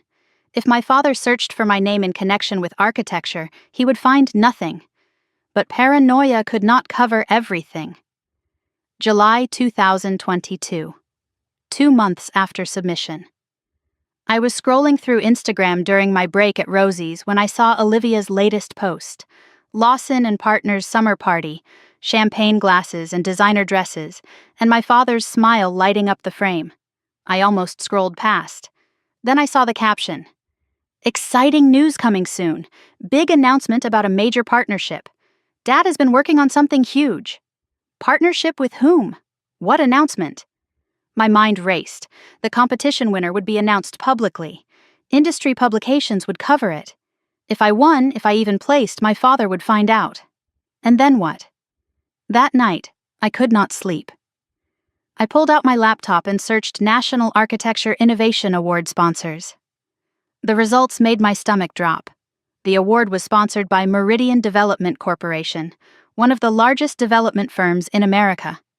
And according to their website, they were currently evaluating potential partnerships for a major project called Harborview Tower, the same project Olivia had been hinting about. The worlds were colliding, and I was standing directly in the crossfire. August 2022, 3 weeks before the finalist announcement. I was deep cleaning my apartment, trying to distract myself from the waiting, when my phone buzzed. Architecture school group chat. Mostly dormant since graduation. A former classmate had shared a link. Check out this new project from Lawson and Partners. Thoughts? I clicked, heart already sinking. Lawson and Partners website. Newly updated. Introducing our submission for the Hartford Civic Center redesign. Lead designer, Olivia Lawson. I scrolled through the renderings. Modern, elegant, ambitious, and horrifyingly familiar. The central atrium, the cascading light wells, the way public and private spaces interweaved. I had seen this design before, not in Olivia's portfolio, not in any contemporary architecture journal. In my grandmother's attic, 15 years ago. This was one of Eleanor's unrealized concepts. A civic center she had designed in 1994, shelved when funding fell through. Olivia had not designed this. She had stolen it from a dead woman's archive. My hands shook as I scrolled through the comments. Stunning work. Olivia Lawson is the future of the firm. Like father, like daughter. No one knew, no one suspected. My father had built his career on Eleanor's stolen work. Now Olivia was doing the same. The Lawson legacy. 3 generations of theft disguised as talent. I wanted to scream, wanted to expose them, but I had no proof. The attic archive was in my father's possession now, probably destroyed. Or was it? The brass key, box 1247. Grandmother had said what was inside belonged to me. Maybe the proof I needed was waiting. Had been waiting for 15 years. I dug through my jewelry box until I found it. The small brass key, tarnished now but unmistakable. Hartford Savings Bank. Box 1247. I had been too scared to use it before, too unsure what I would find. But now, with Olivia parading our grandmother's stolen work, with my father's empire built on invisible theft, I needed to know. Tomorrow was Saturday, my day off. I would go to the bank, and whatever was in that box would change everything. Saturday morning, August 2022. I woke early, the brass key on my nightstand. Today I would go to the bank, finally open box 1247, finally discover what my grandmother had been protecting. I was making coffee when my phone buzzed. Email notification. My heart stopped. Subject line, National Architecture Innovation Award. Finalist notification. My hands trembled as I opened it. Dear Ms. Lawson, we are pleased to inform you that your submission, the Resilience Center, has been selected as one of 5 finalists for the 2022 National Architecture Innovation Award. I read it 3 times, then 3 more. Finalist. Out of hundreds of submissions. I was a finalist. The email continued. The final judging panel will include representatives from our sponsor, Meridian Development Corporation. The winner will be announced at a gala ceremony in New York City on October 15th. Meridian Development Corporation, the company evaluating partnerships for Harborview Tower, the company my father was trying to work with. I sat down heavily, coffee forgotten. I was a finalist. My secret project had made the final 5, but the announcement would be public. Industry publications would cover it. My father would find out. There was no avoiding it now. I looked at the brass key, still on my nightstand. 2 paths forward. 2 revelations waiting. Box 1247 and whatever grandmother had hidden there. And a gala in New York where everything I had built in secret would finally see light. I picked up the key, felt its weight in my palm. I had been hiding for 2 years, surviving, waiting. But hiding time was over. My grandmother had prepared something, a door my father could not lock. It was time to find out what was behind it. I grabbed my jacket, pocketed the key, headed for Hartford Savings Bank. Whatever I found there, I was done being invisible. Saturday morning, August 2022. I stood outside Hartford Savings Bank, the brass key heavy in my pocket. The building was old, stone facade with brass fixtures, built in 1923. My grandmother would have appreciated the architecture. The craftsmanship of an era that believed banks should inspire trust. Inside, the lobby echoed with history. Marble floors worn smooth by a century of footsteps. Teller cages from another era, now mostly decorative. The smell of old paper and polished wood. I approached the main desk. I would like to access a safety deposit box. Number 1247. The bank manager, a woman in her 60s with silver-rimmed glasses, studied my identification. Her nameplate read, Mrs. Chen. Lawson. She looked up. Are you related to Eleanor Lawson? She was my grandmother. Mrs. Chen's expression softened.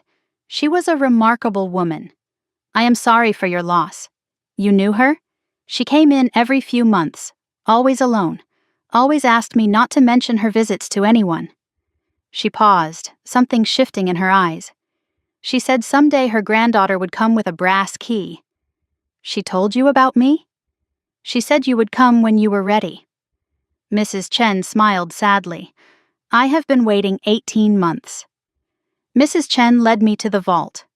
Walls of metal boxes stretched from floor to ceiling, each one holding someone's secrets, someone's hopes, someone's evidence.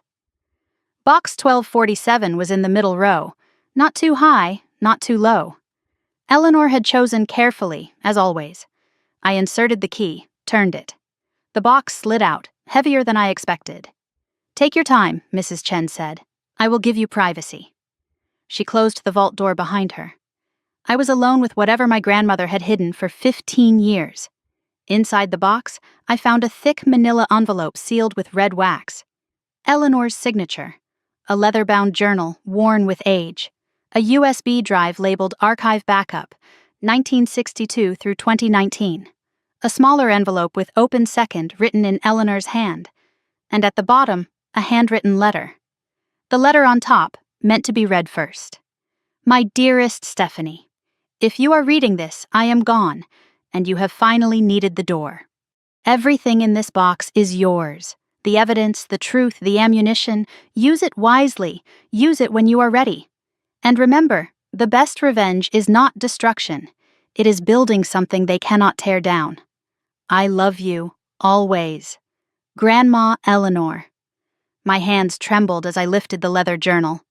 Inside the front cover, Eleanor had written a date.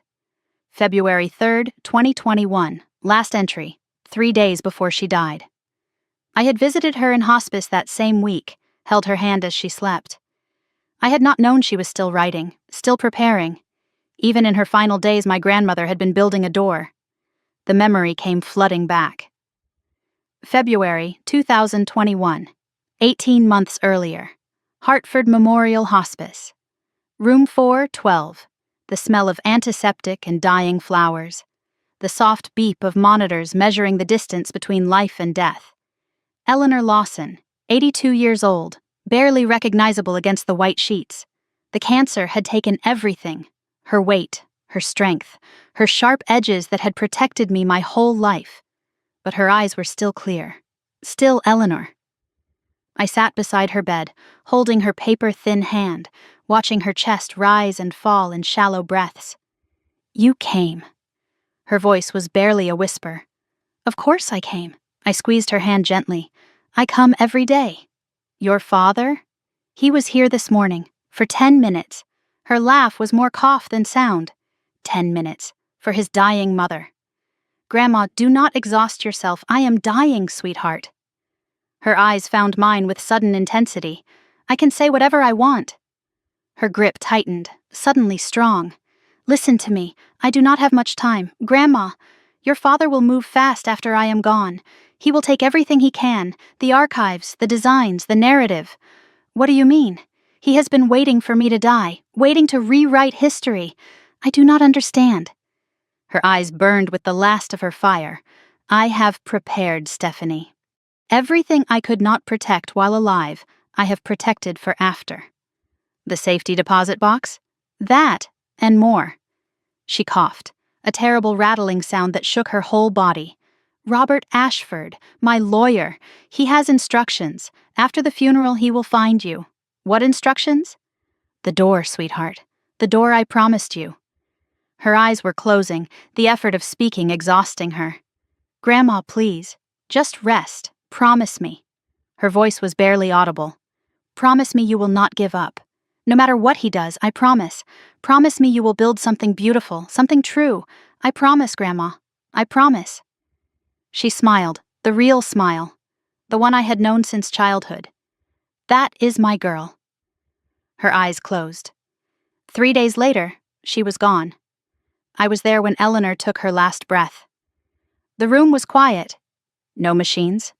Just the soft beeping of the monitor slowing, then stopping. I had been alone with her. My father was in a meeting.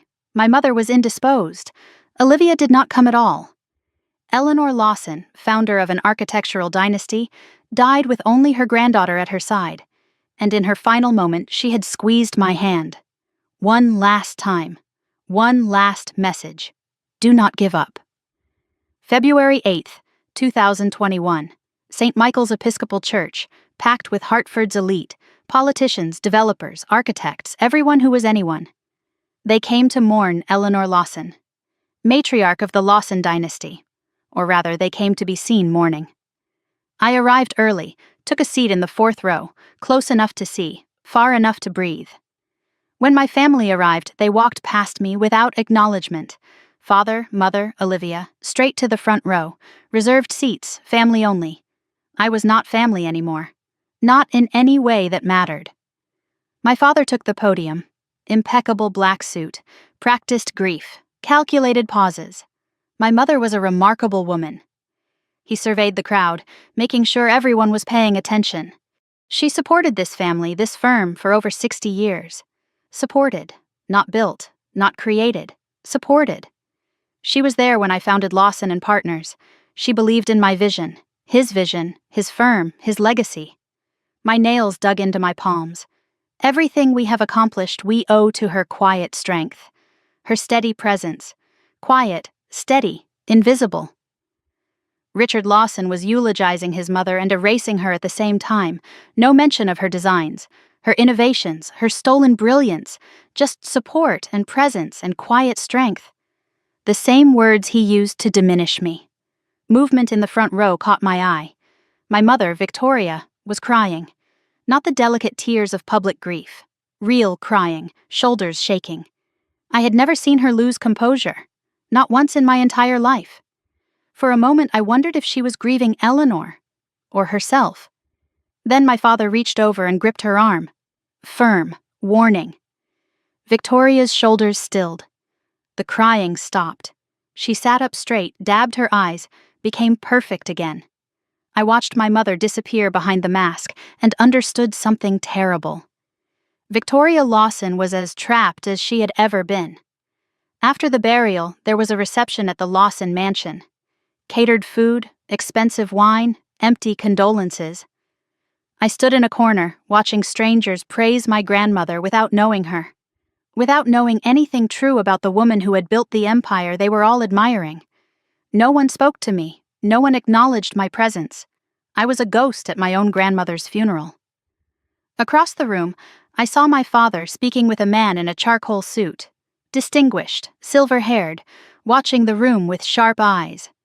As if sensing my gaze, the man looked directly at me, held eye contact for a long moment, then gave a small, deliberate nod before turning away. I did not know him, but he clearly knew me, and he was waiting for something. An hour into the reception, I could not take it anymore. I slipped outside to the garden, Eleanor's garden, now frozen in February cold. I stood among dormant roses, breathing steam, fighting tears. Ms. Lawson? I turned, the silver-haired man from inside. I am sorry to intrude. My name is Robert Ashford. I was your grandmother's attorney. She told me you would find me. She told me to find you. After the funeral, away from your father. Why? Robert glanced toward the house, making sure we were not observed. Because your grandmother spent the last 10 years preparing for this moment. Preparing what? An exit strategy. For you.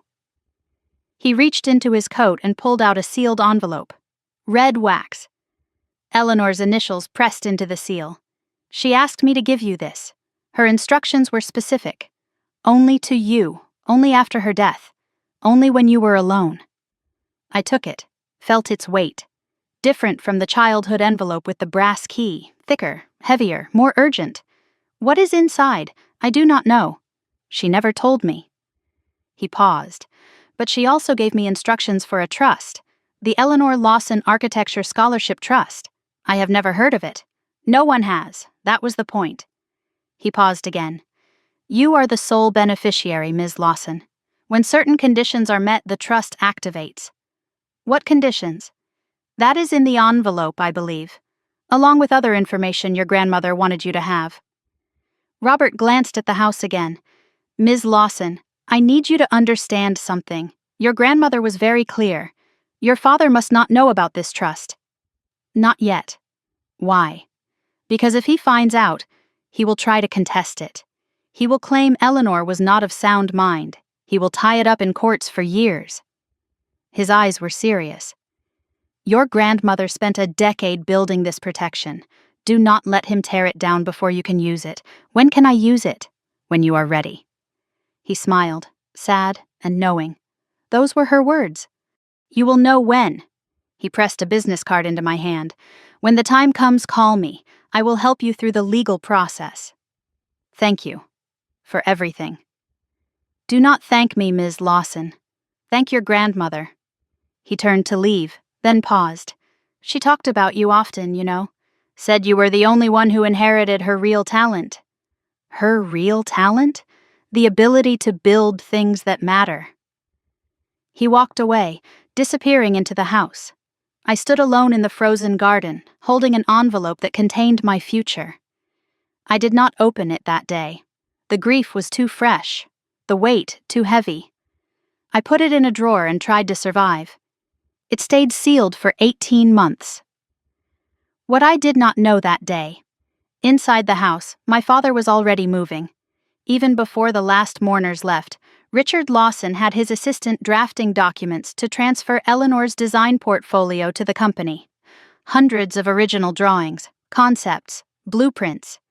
By the end of the week, everything in Eleanor's home office would belong to Lawson and Partners. The erasure had already begun. The day after the funeral, my father called a family meeting. I was not invited. I heard about it later through industry gossip.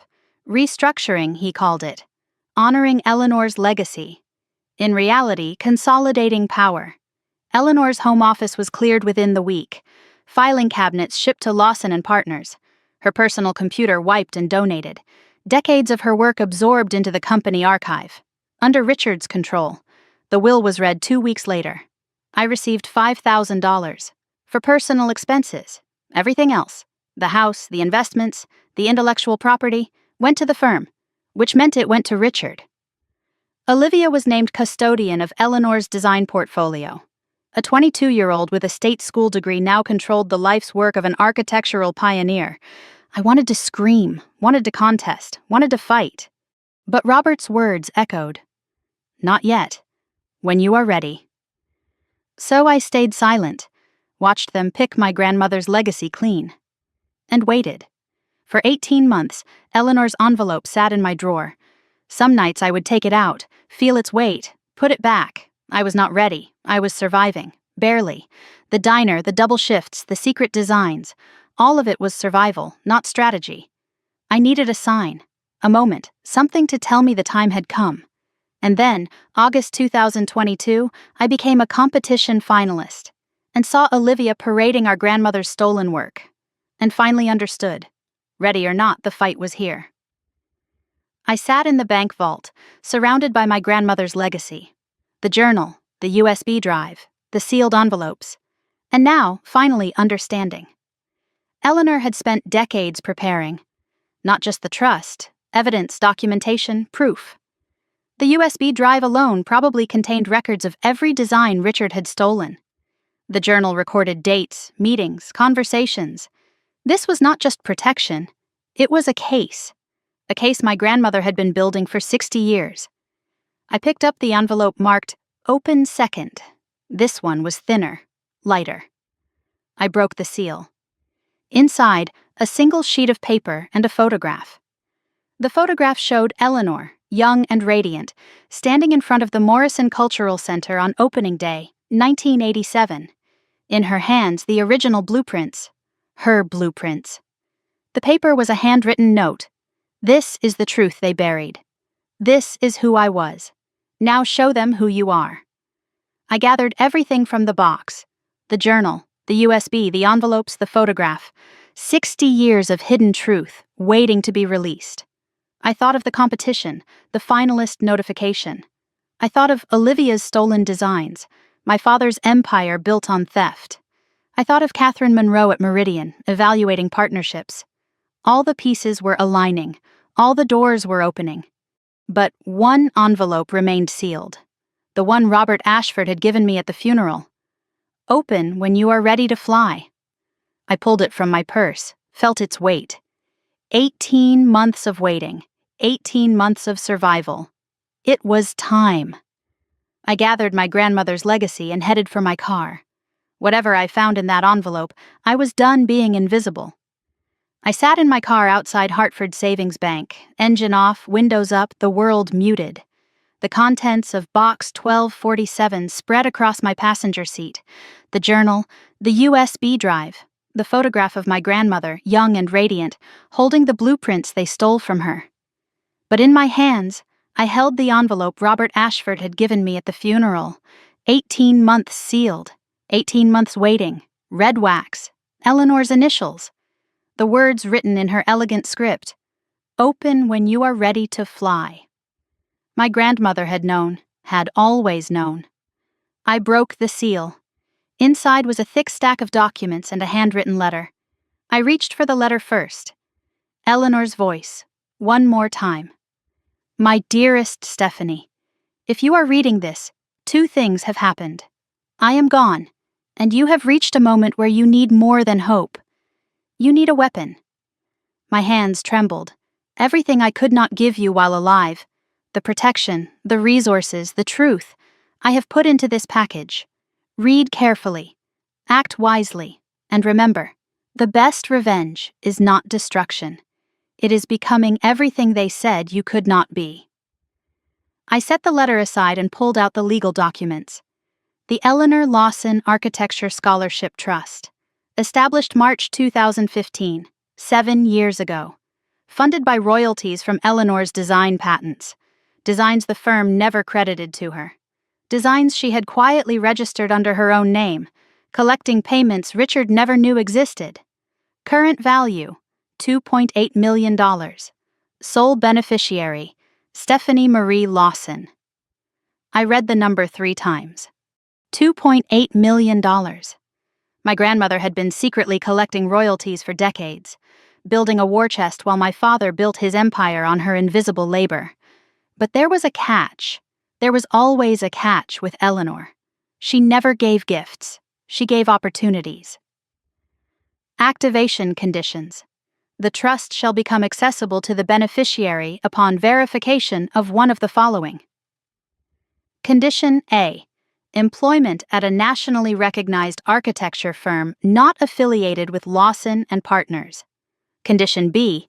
Receipt of a major architecture award or recognition. Condition C. Admission to an accredited graduate architecture program.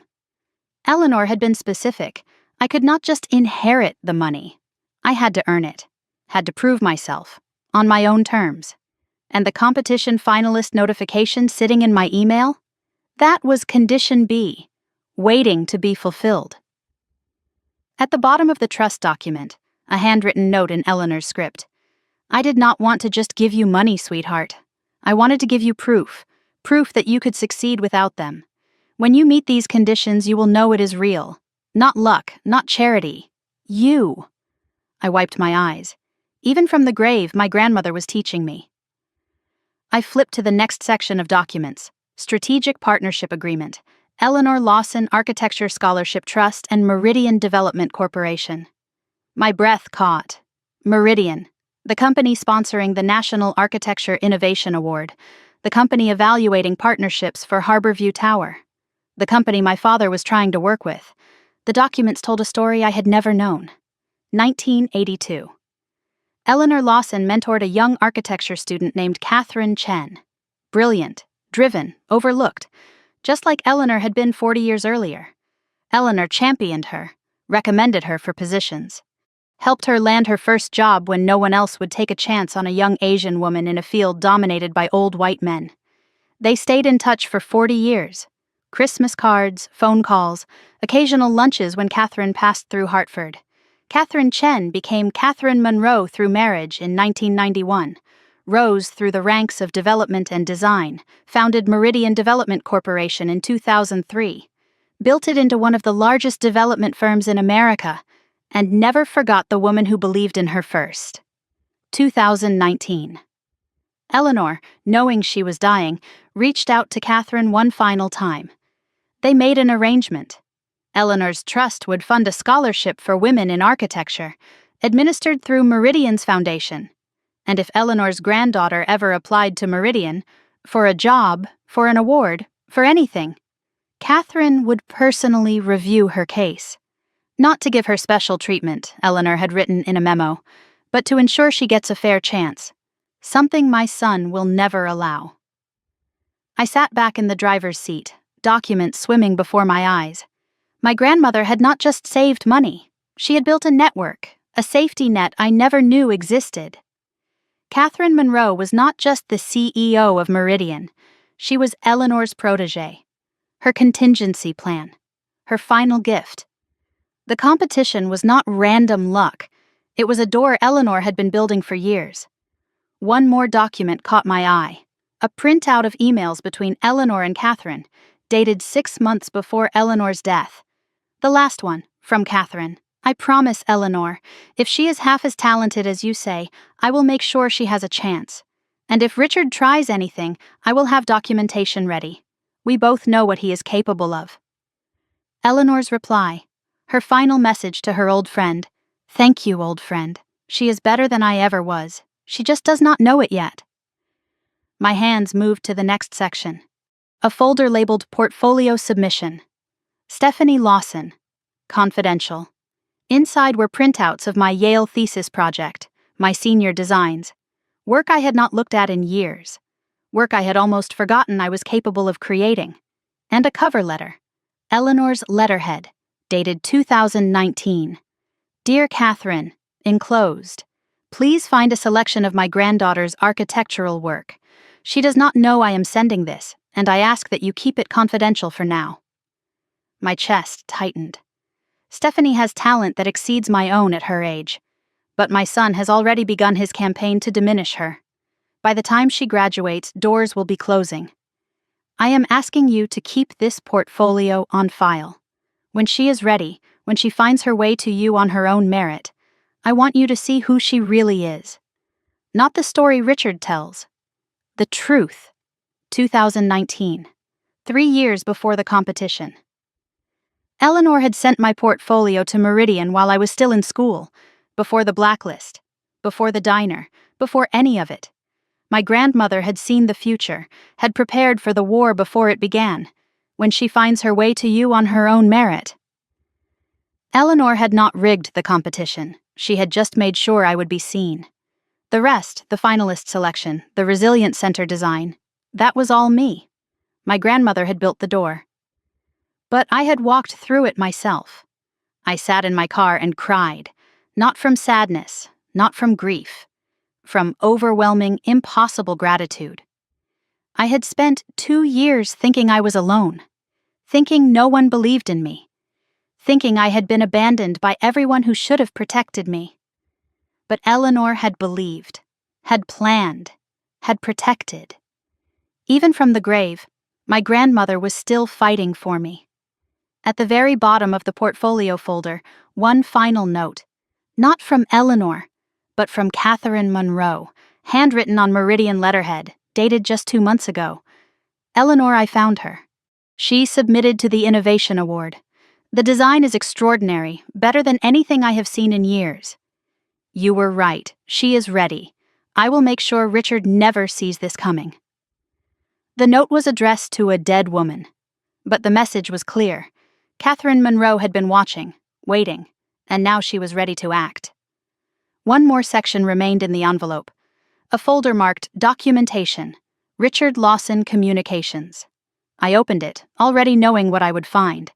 Page after page of records, phone logs with dates, times, durations, email printouts forwarded by sympathetic contacts, sworn statements from 3 HR directors who had received Richard's calls. A timeline spanning from June 2020 to the present. My father had not just made a few calls, he had run a systematic campaign, June 12, 2020. Call to Whitmore Architecture Associates, 14 minutes, June 15, 2020. Call to Chen and Associates, 9 minutes, June 18, 2020. Email to Hartford Design Collective. Concerns about a recent graduate. The list continued. 31 firms, some called multiple times. Notes from HR directors describing what my father had told them. Mr. Lawson expressed concerns about his daughter's history of theft and unreliability. Recommended we not consider her application. Implied there would be professional consequences for firms that hired her. Professional consequences. My father had threatened people's careers to destroy mine. A note at the bottom explained how Eleanor had obtained all this. Documentation compiled with assistance from Robert Ashford, attorney, and private investigator Marcus Webb. All materials obtained legally through FOIA requests, voluntary disclosure, and industry contacts. Eleanor had hired a private investigator, had spent money, probably thousands, documenting her own son's crimes, not for revenge, for protection, for the day I would need proof. I held the folder, feeling its weight. This was not just evidence, it was ammunition, proof that my father had systematically destroyed my career, proof that the thief label was manufactured, proof that could destroy Richard Lawson's reputation if I chose to use it. The question was when and how. The final page of the documentation folder was not evidence, it was a list. Eleanor's handwriting, shaky near the end of her life. People who know the truth and might help. Catherine Monroe at Meridian. Robert Ashford, attorney. Harold Whitmore felt guilty, might testify. David Chen wants to distance from Richard. Victoria Lawson knows everything, might break eventually. My mother's name. On a list of potential allies. Eleanor had believed Victoria might one day choose her daughter over her husband. I was not sure that was possible. But my grandmother had been right about everything else. I drove home in a daze, spread all the documents across my apartment floor. The trust, the partnership agreement, the portfolio, the evidence. Then I checked my email. Really checked it, for the first time since the finalist notification. A new message. Received 2 hours ago. Subject, National Architecture Innovation Award. Finalist interview invitation. Dear Ms. Lawson, congratulations again on being selected as a finalist. As the next stage of evaluation, we invite you to a personal interview with our judging panel at Meridian Development Corporation headquarters in New York City. Date, September 15, 2022, 3 weeks away. Time, 2 in the afternoon. Location, Meridian Tower, 47th floor. Please note, the interview panel will include senior Meridian executives, including CEO Catherine Monroe, who takes personal interest in the Innovation Award program. Catherine Monroe. Personal interest. Now I understood why. I read the email again. Then again. 3 weeks. 3 weeks to prepare. 3 weeks before I would walk into a room with the woman my grandmother had trusted most. 3 weeks before my secret project stopped being secret. Once I walked into that interview, the timeline accelerated. My father would find out. The industry would know. There was no going back. I looked around my apartment. The documents on the floor, the evidence, the trust, the laptop where I had designed the Resilience Center in stolen hours, the apron from Rosie's Diner, still hanging on a hook by the door. 2 years of survival, 2 years of invisible fighting. It was almost over. I pulled out my phone, opened my contacts, found the number Robert Ashford had given me at the funeral. Time to stop surviving. Time to start winning. Mr. Ashford? It is Stephanie Lawson. Pause. Then, I have been hoping you would call. I opened the envelope. All of it. And I am a finalist for the National Architecture Innovation Award. Interview in 3 weeks. I heard him exhale. Relief, maybe. Or satisfaction. Then the conditions are about to be met. Yes. What do you need from me? I looked at the evidence folder. The call logs, the sworn statements. I need to understand my options, all of them. Come to my office Monday. We have a lot to discuss. Thank you, Mr. Ashford. Thank your grandmother. This was always her plan. I hung up, heart pounding. 3 weeks until the interview. 3 weeks until everything changed. But first, I had to do something I had been avoiding. I had to tell Elena. Not because I needed permission, because I needed someone to know, someone in my corner who was not a ghost or a lawyer, someone who had watched me survive and believed I could do more. Tomorrow morning, before my shift, I would tell Elena everything, and then I would start preparing for the fight of my life. I gathered the documents from the floor, organized them into folders, stored them somewhere safe. My grandmother had spent 60 years building this case, collecting evidence, preparing weapons, waiting for the right moment. She could not have known exactly how things would unfold, could not have predicted the specific cruelties my father would deploy, or the exact moment I would reach my breaking point. But she had known the shape of it. She had known the kind of man Richard was, the kind of trap he would try to build, and she had spent years quietly, secretly, constructing a door he could not lock. That was love, not words, not promises, action. I looked at the finalist notification on my phone. At the interview date circled in my mind, September 15th, the beginning of the end, or the end of the beginning. Either way, I was done hiding. September 15th, 2022, 11:47 in the morning. The Metro North train from Hartford to Grand Central Terminal. I sat by the window, watching Connecticut blur into New York, my portfolio case on my lap containing everything I had built in secret for 2 years. I was wearing my best blazer, navy blue, secondhand from a consignment shop on Franklin Avenue. I had tailored it myself, taking in the seams until it fit like it was made for me. Professional, polished, a costume for the woman I was trying to become. 3 weeks of preparation compressed into this moment. I had practiced my presentation 47 times, could deliver it in my sleep, knew every angle of the Resilient Center design, every budget projection, every structural calculation. But my hands still trembled. I caught my reflection in the train window. 6 months ago, this same face had served breakfast to strangers, greasy aprons, aching feet, tips counted in dollar bills. Now I was riding toward the most important interview of my life. The transformation felt impossible, and yet here I was. Elena's words echoed in my mind. I had told her everything 2 weeks ago, the competition, the trust, the grandmother's preparations, all of it. She had listened without interrupting, her expression shifting from surprise to understanding to something that looked like pride. When I finished, she hugged me tight. Go get what is yours, Steph. And when you are a famous architect, do not forget us little people. I could never forget you, I know, she smiled. That is why you are going to win. The train pulled into Grand Central Terminal at 12:15. I stepped onto the platform, New York rushing around me. Noise, movement, ambition in every direction. I had 2 hours before the interview, time to walk, time to breathe, time to become the woman my grandmother believed I could be. As I walked through the main concourse, I passed a newsstand. Architecture Digest on the rack. My father's face smiled from the cover. Same issue from months ago. Richard Lawson. Building the Future. I almost looked away. Then I noticed the smaller headline beneath. Lawson and partners among finalists for Meridian Harborview Tower project. My father was competing for a partnership with Meridian, the same company about to interview me. The collision course was accelerating. Meridian Tower rose 52 stories above Midtown Manhattan, glass and steel and ambition made physical. I stood on the sidewalk looking up until my neck ached. The building was a statement, bold lines, innovative angles, sustainable design that did not sacrifice beauty for function. This was what architecture could be, what I wanted to create, what my grandmother had spent her life building, even when no one knew her name. A security guard held the lobby door. Welcome to Meridian, ma'am. Ma'am, not honey or sweetheart or waitress. Small dignity, but it mattered.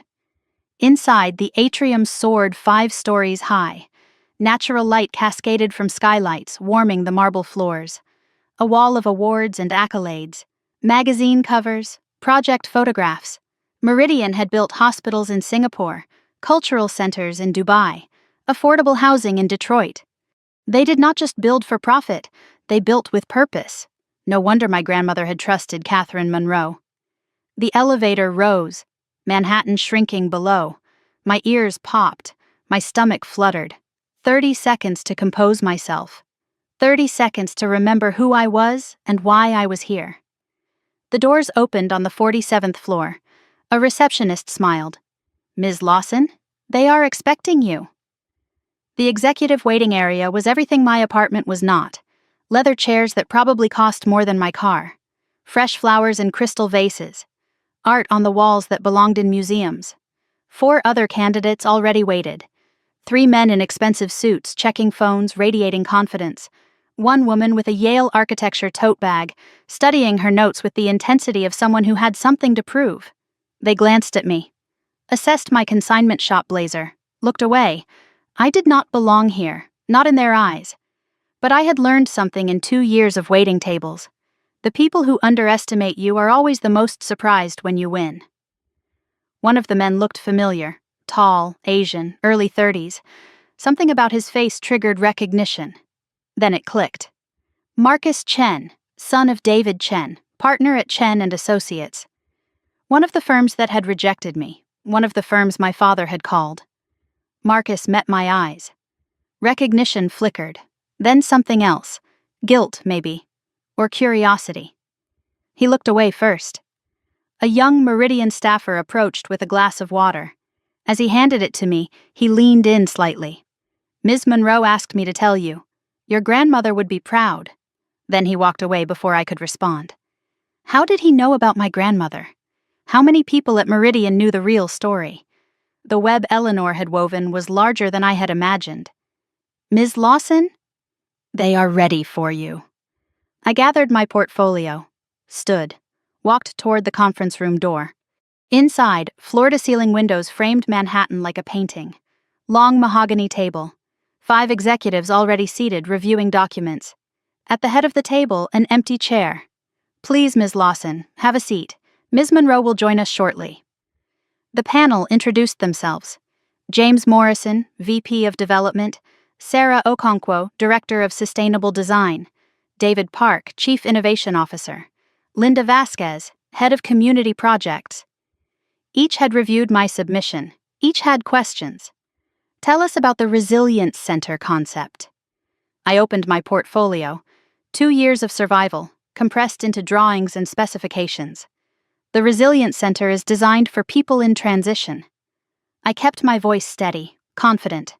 Single mothers returning to the workforce, veterans reintegrating into civilian life, elderly seeking connection without condescension. I walked them through every choice. Natural light in every room. Because dignity requires illumination. Because I knew what it felt like to work in spaces where the sun never reached. Open sightlines with private corners. Because community and solitude must coexist. Sometimes you need to be seen. Sometimes you need to hide. Childcare adjacent to job training. Because real support addresses real logistics. Because I had watched single mothers at the diner juggle impossible schedules, leaving children with strangers so they could learn skills that might lift them out of poverty. Modular construction for cost efficiency. Because beauty should not require unlimited budgets. Because the people who need these spaces deserve architecture that respects their circumstances. LEED Platinum standards. Because sustainability is not optional, it is ethical. The panel leaned forward, engaged, interested. Your budget projections are aggressive. How confident are you? I have worked service industry for 2 years. I know what aggressive budgets actually look like in practice. The community integration model. Where did that come from? From watching people. At a diner where I worked, I saw what happens when someone just needs to be seen. The building should do that work automatically. This is graduate-level thinking. Why have we not seen your name before? I paused. The truth was complicated. Sometimes talent gets overlooked. I am hoping Meridian sees things others missed. Sarah Okonkwo smiled slightly. "We are aware of the circumstances surrounding your career path." My heart stuttered. Your grandmother made sure of that. Before I could respond, the door opened. Catherine Monroe entered, and everything shifted. The executive straightened. The air changed. This was not just a CEO walking in. This was the woman who had built Meridian from nothing, who had broken every ceiling in architecture, who had been my grandmother's protege 40 years ago, 58 years old, silver hair cropped short, charcoal suit impeccable. She moved with the confidence of someone who had earned every inch of her position. She looked at me with eyes that had seen everything. "Ms. Lawson." Her voice was low, measured. "I have been waiting a long time to meet you. Leave us, please." She said it to the panel, not cold, just certain. They filed out without question. Catherine sat across from me. Just the two of us now. I apologize for the theater. But some conversations should not have an audience. Your grandmother saved my career. Did you know that? I read about it, in the documents she left. Then you know I owe her everything. Catherine's voice softened. 1982. I was 22, just out of architecture school. Brilliant, I thought. The world disagreed. What happened? What always happened then? I was a woman. I was Asian. I was too ambitious and not a culture fit. She smiled, bitter and fond. Eleanor found me crying in a bathroom after my 15th rejection. She handed me tissues and said, "Anyone who makes you cry in a bathroom is not worth your tears. Come work with me instead." That sounds like Grandma. She taught me everything, not just design. How to survive. How to build when everyone wants you to fail. Catherine reached into her briefcase and pulled out a folder. "She sent me your work years ago, before your father's campaign, before any of this. I had seen this in the documents, but hearing it from Catherine made it real. She believed in you absolutely. Said you had her talent but better instincts." Catherine opened the folder. The call logs, the sworn statements, the evidence of Richard's sabotage. She also sent me this. Every call your father made, every lie he told. I know, I have copies. Good. Catherine's eyes hardened. Because your father contacted Meridian too. 2 years ago, tried to blacklist you here. What happened? I documented the call, thanked him for his concern, and put your file at the top of my personal review stack. She leaned forward. Your father thinks he controls this industry, Ms. Lawson. He is about to learn otherwise. Your resilient center design is extraordinary. The panel agrees. You are the strongest candidate. My breath caught. But I am not just offering you the Innovation Award. What do you mean? Catherine smiled. Eleanor's smile passed down through decades of mentorship. I am offering you a job. She slid a document across the table. A formal offer letter, already prepared. Lead architect, Harborview Tower Project. Starting salary, $180,000 annually. Full benefits, creative autonomy. I stared at the paper. Harborview Tower. The project my father was competing to join. I do not understand. This is the project Lawson and Partners is pitching for. Yes, it is. And if you accept this position, you will be the one deciding whether they get the contract. I stared at the offer letter. Lead architect, $180,000, Harborview Tower. More than I had made in 2 years combined at Rosie's Diner. More than I had dared to dream. Why? My voice cracked.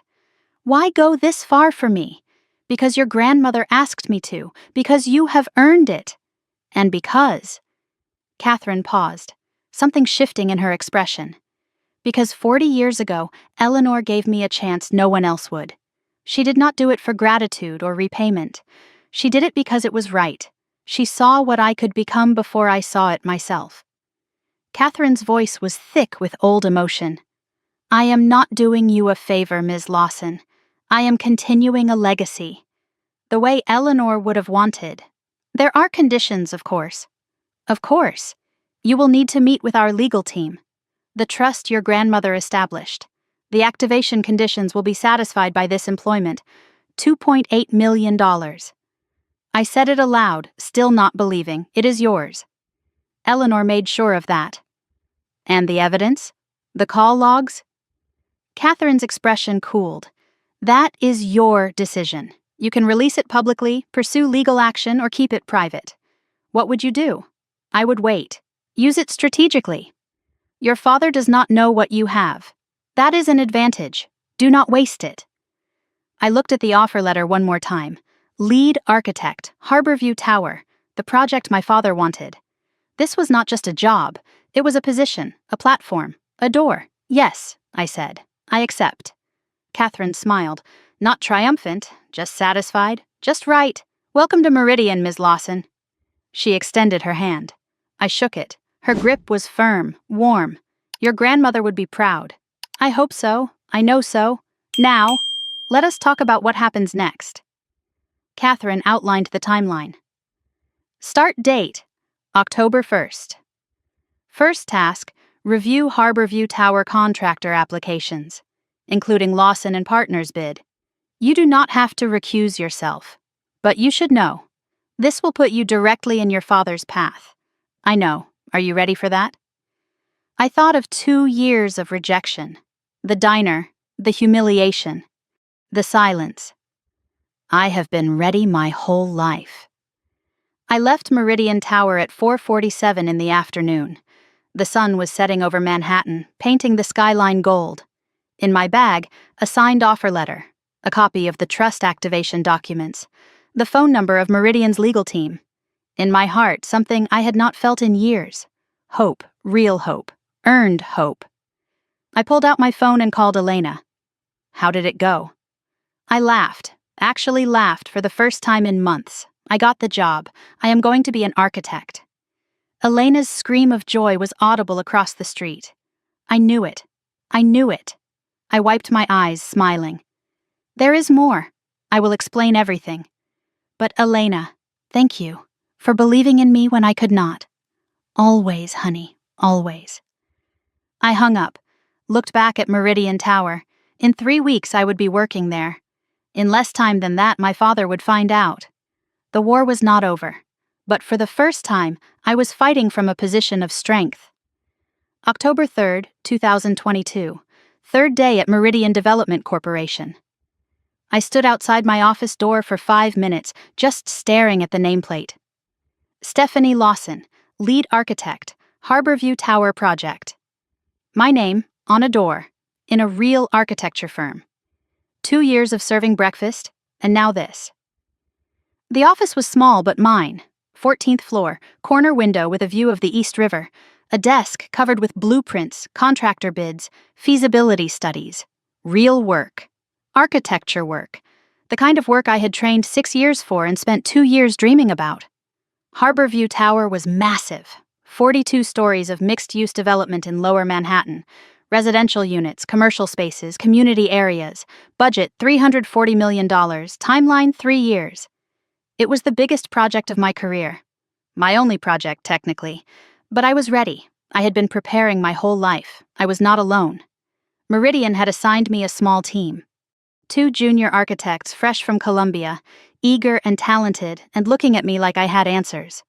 A project coordinator named Diane, who had been with Meridian for 15 years and knew where all the bodies were buried.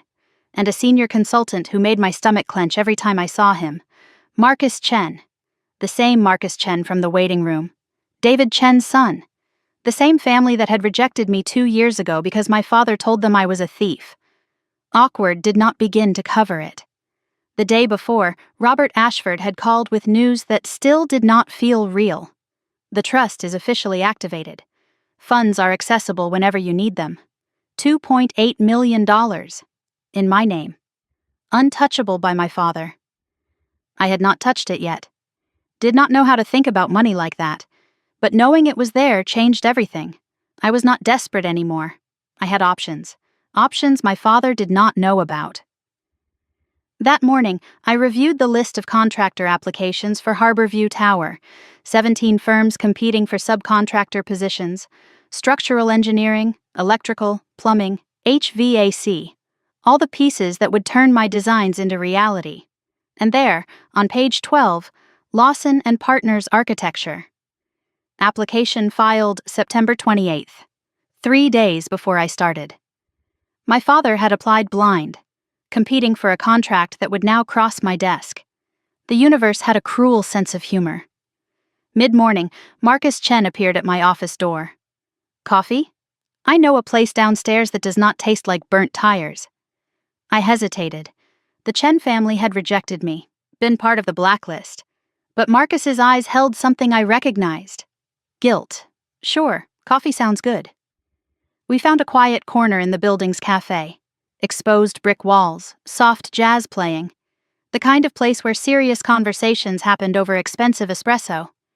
Marcus stirred his cup without drinking, not meeting my eyes. I need to tell you something. Before we work together. Okay. Your father called my father. 2 years ago, about you. My coffee cup froze halfway to my lips. I know, you know. I know about all the calls. 31 firms, including Chen and Associates. Marcus exhaled, relief and shame mixing on his face. My father believed him, said you were too risky to hire. And you? I was not sure. I had seen your portfolio at school. We overlapped at Yale for a year. You were brilliant. He finally looked at me. But family loyalty is complicated. I told myself it was not my business. And now? Now I am watching you review your own father's contract application. He almost smiled. And I am thinking maybe I should have asked more questions. Why are you telling me this? Because I was wrong. Because my silence made me complicit. Marcus set down his cup. And because whatever you are planning, and you are definitely planning something, I want to help. Why would you help me? Because your grandmother was right about you. And because watching Richard Lawson lose would be the most satisfying thing I have seen in years. I studied him, looking for the trap. I did not find one. Welcome to the team, Marcus. As we walked back to the elevator, Marcus's phone buzzed. He glanced at it, frowned. That is weird. What? My father just texted. Says Richard Lawson is asking questions about Meridian's new hires. He looked at me, understanding dawning. He does not know you are here yet, does he? No. He is about to find out. That afternoon, I sat in a conference room with Diane. 17 contractor applications spread across the table, reviewing qualifications, portfolios, pricing structures. Lawson and Partners' application sat in the middle of the stack. I had not opened it yet. Was not sure I could be objective. My desk phone rang. Internal line. Ms. Lawson, this is reception. There is a gentleman here demanding to see you. Demanding? He says he is your father. He is quite insistent. My stomach dropped through the floor. Did he give a name? Richard Lawson, from Lawson and Partners. The collision had arrived. Diane looked up from the applications. Everything okay? My father is in the lobby. Your father? Her eyes widened. Richard Lawson is your father? It is complicated. Should I call security? I considered it. The easy path. Have him escorted out. Avoid the confrontation for another day. But that would only delay the inevitable. And I was done hiding. Number 1, I will see him. But book a private meeting room. I do not want an audience for this. I took the elevator down alone. 30 floors to compose myself. To prepare. My father did not know about the evidence. The trust. Catherine's support. He thought he was confronting the same vulnerable girl he had blacklisted 2 years ago. He was wrong. The elevator doors opened. Richard Lawson stood in the Meridian lobby, red-faced, barely contained. His suit was immaculate. His expression was not. Stephanie, he said my name like an accusation. Hello, Dad. I kept my voice neutral. Professional. Let us talk somewhere private. As I led him toward the meeting room, I caught movement from the corner of my eye. Catherine Monroe, watching from the mezzanine above. Our eyes met briefly. She gave an almost imperceptible nod. Support, or perhaps warning. Then she turned away. I was not alone in this. But the next conversation I had to handle myself. Private conference room, 12th floor, glass walls frosted for privacy, soundproofed. I sat on one side of the table, Richard on the other. The polished wood between us felt like a battlefield. How? His voice was tight with controlled fury. How did you get this job? I applied, I interviewed, I was hired. That is impossible, I made sure. He stopped, realized what he had admitted. You made sure of what, Dad? His jaw worked. Calculating. I was protecting you, protecting our family's reputation. By telling everyone I was a thief? You needed to learn. I learned plenty. My voice was ice. I learned that my father would rather destroy me than see me succeed without him. That is not. I have documentation, Dad. Every call you made, every lie you told, sworn statements from HR directors. Richard went pale. The first time I had ever seen him lose color. Where did you, Grandma? She knew exactly what you were, and she made sure I would have proof. Silence, long and heavy. When he spoke again, his voice had changed, softer, almost paternal, which made it worse. Stephanie, this has gone too far, both of us, has it? I was harsh. I see that now. He leaned forward, earnest and reasonable. But we are family. We can fix this. Fix this how? Come home. I will announce you as co-lead of the firm, alongside Olivia. Equal partners. And the Harborview contract? His smile flickered. Caught. That too. You recommend us, we get the contract, and we all win. Family reunited, business thriving. So this is about the contract. It is about everything. The contract, the family, your future. My future that you spent 2 years trying to destroy. I stood. No. Stephanie, I do not need your name anymore, Dad. And I never needed your approval. Richard's mask slipped. The soft voice vanished. You think you have won? Because you got one job at one company? I think I have built something you cannot touch. I built this industry. He was shouting now, veins visible in his neck.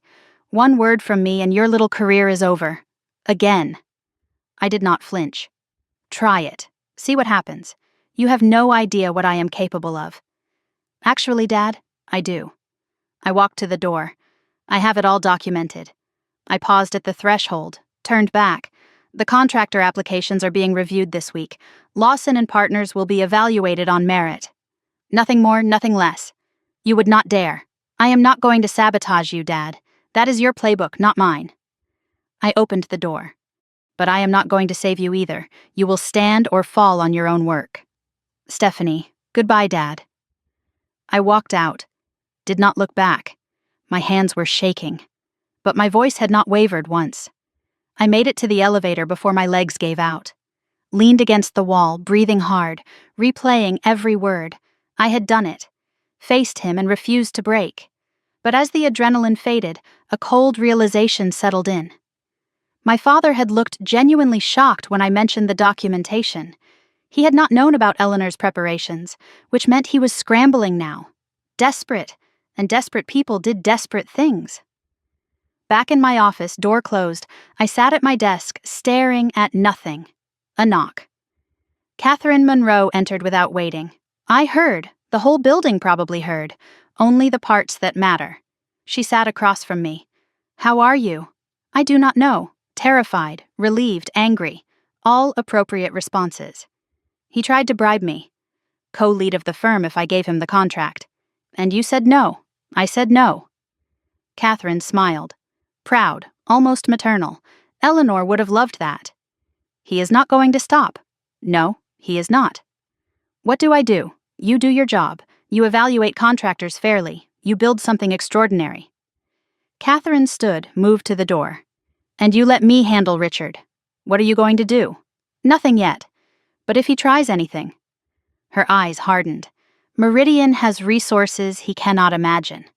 And I have been waiting 40 years to repay your grandmother's kindness. This feels like war. It has been war for a long time, Stephanie. You are just finally fighting back. After Catherine left, I checked my phone. A new email. From an address I did not recognize. Subject line. We need to talk. Alone. The message was brief. Steph, I know we have not spoken in years. And I know you have no reason to trust me, but there are things happening you do not know about. Things about Dad. I cannot say more in writing. Meet me tomorrow, just us. Please, it is important, signed with a single letter. Oh, Olivia. My sister had never reached out. Had always been our father's loyal soldier. The golden child, the favorite. What had changed? Another knock. Marcus looking worried. Something is happening. What now?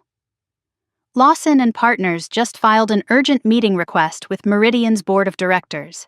A board meeting? Emergency session, tomorrow afternoon. He checked his phone.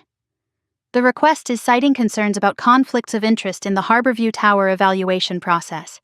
He is trying to get me removed. He is trying to discredit you before you can review his application. I looked at Olivia's email, then at Marcus. He is not the only one with moves to make. I sat in my office as the sun set over Manhattan, 2 paths forward, 2 potential allies, 2 impossible choices. Olivia's email glowed on my screen. There are things happening you do not know about. My father's board meeting loomed. Conflicts of interest. I thought about Eleanor's evidence folder, the call logs, the sworn statements. I had promised Catherine I would wait. Use it strategically. But my father was forcing my hand, accelerating the timeline. If he went to the board tomorrow, I would have to respond. And that response would change everything. I picked up my phone, typed a reply to Olivia. Tomorrow, 7 in the evening, Rosie's Diner, Hartford. Just us. If Olivia had information, I needed it before the board meeting. If it was a trap, at least I would know where I stood. I hit send. Then I opened the evidence folder and started preparing for war. October 4th, 2022, 6:47 in the evening. Rosie's Diner, Hartford. I sat in the back booth, nursing cold coffee, watching the door. Elena had given me the night off without asking questions, just squeezed my hand and said, "Be careful." The bell over the door chimed. Olivia walked in. I almost did not recognize my sister. Gone was the polished golden child from Instagram, the designer clothes and perfect makeup and confident smile that had haunted me for years. Olivia looked exhausted. Dark circles under her eyes, hair pulled back carelessly, shoulders hunched like she was carrying something heavy. She spotted me, hesitated, then walked over and slid into the booth across from me. "Thank you for meeting me." I almost did not, I know. Her voice cracked. "I would not have blamed you." We sat in silence for a moment, 2 sisters who had not really talked in years, separated by favoritism and manipulation and a father who had turned us into rivals instead of allies. "Why are you here, Olivia? What could you not say in writing?" Olivia looked around the diner, making sure no one was listening. Her hands trembled around her coffee cup. "Dad has been using me, for years. Everything I have been credited for, every design, every project, every award, it is not mine."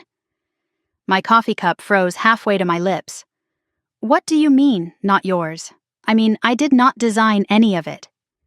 Olivia's eyes filled with tears. He took Grandma's archive after she died. Her unrealized concepts, her shelved projects. He has been giving them to me, telling me to present them as my own. The Hartford Civic Center submission.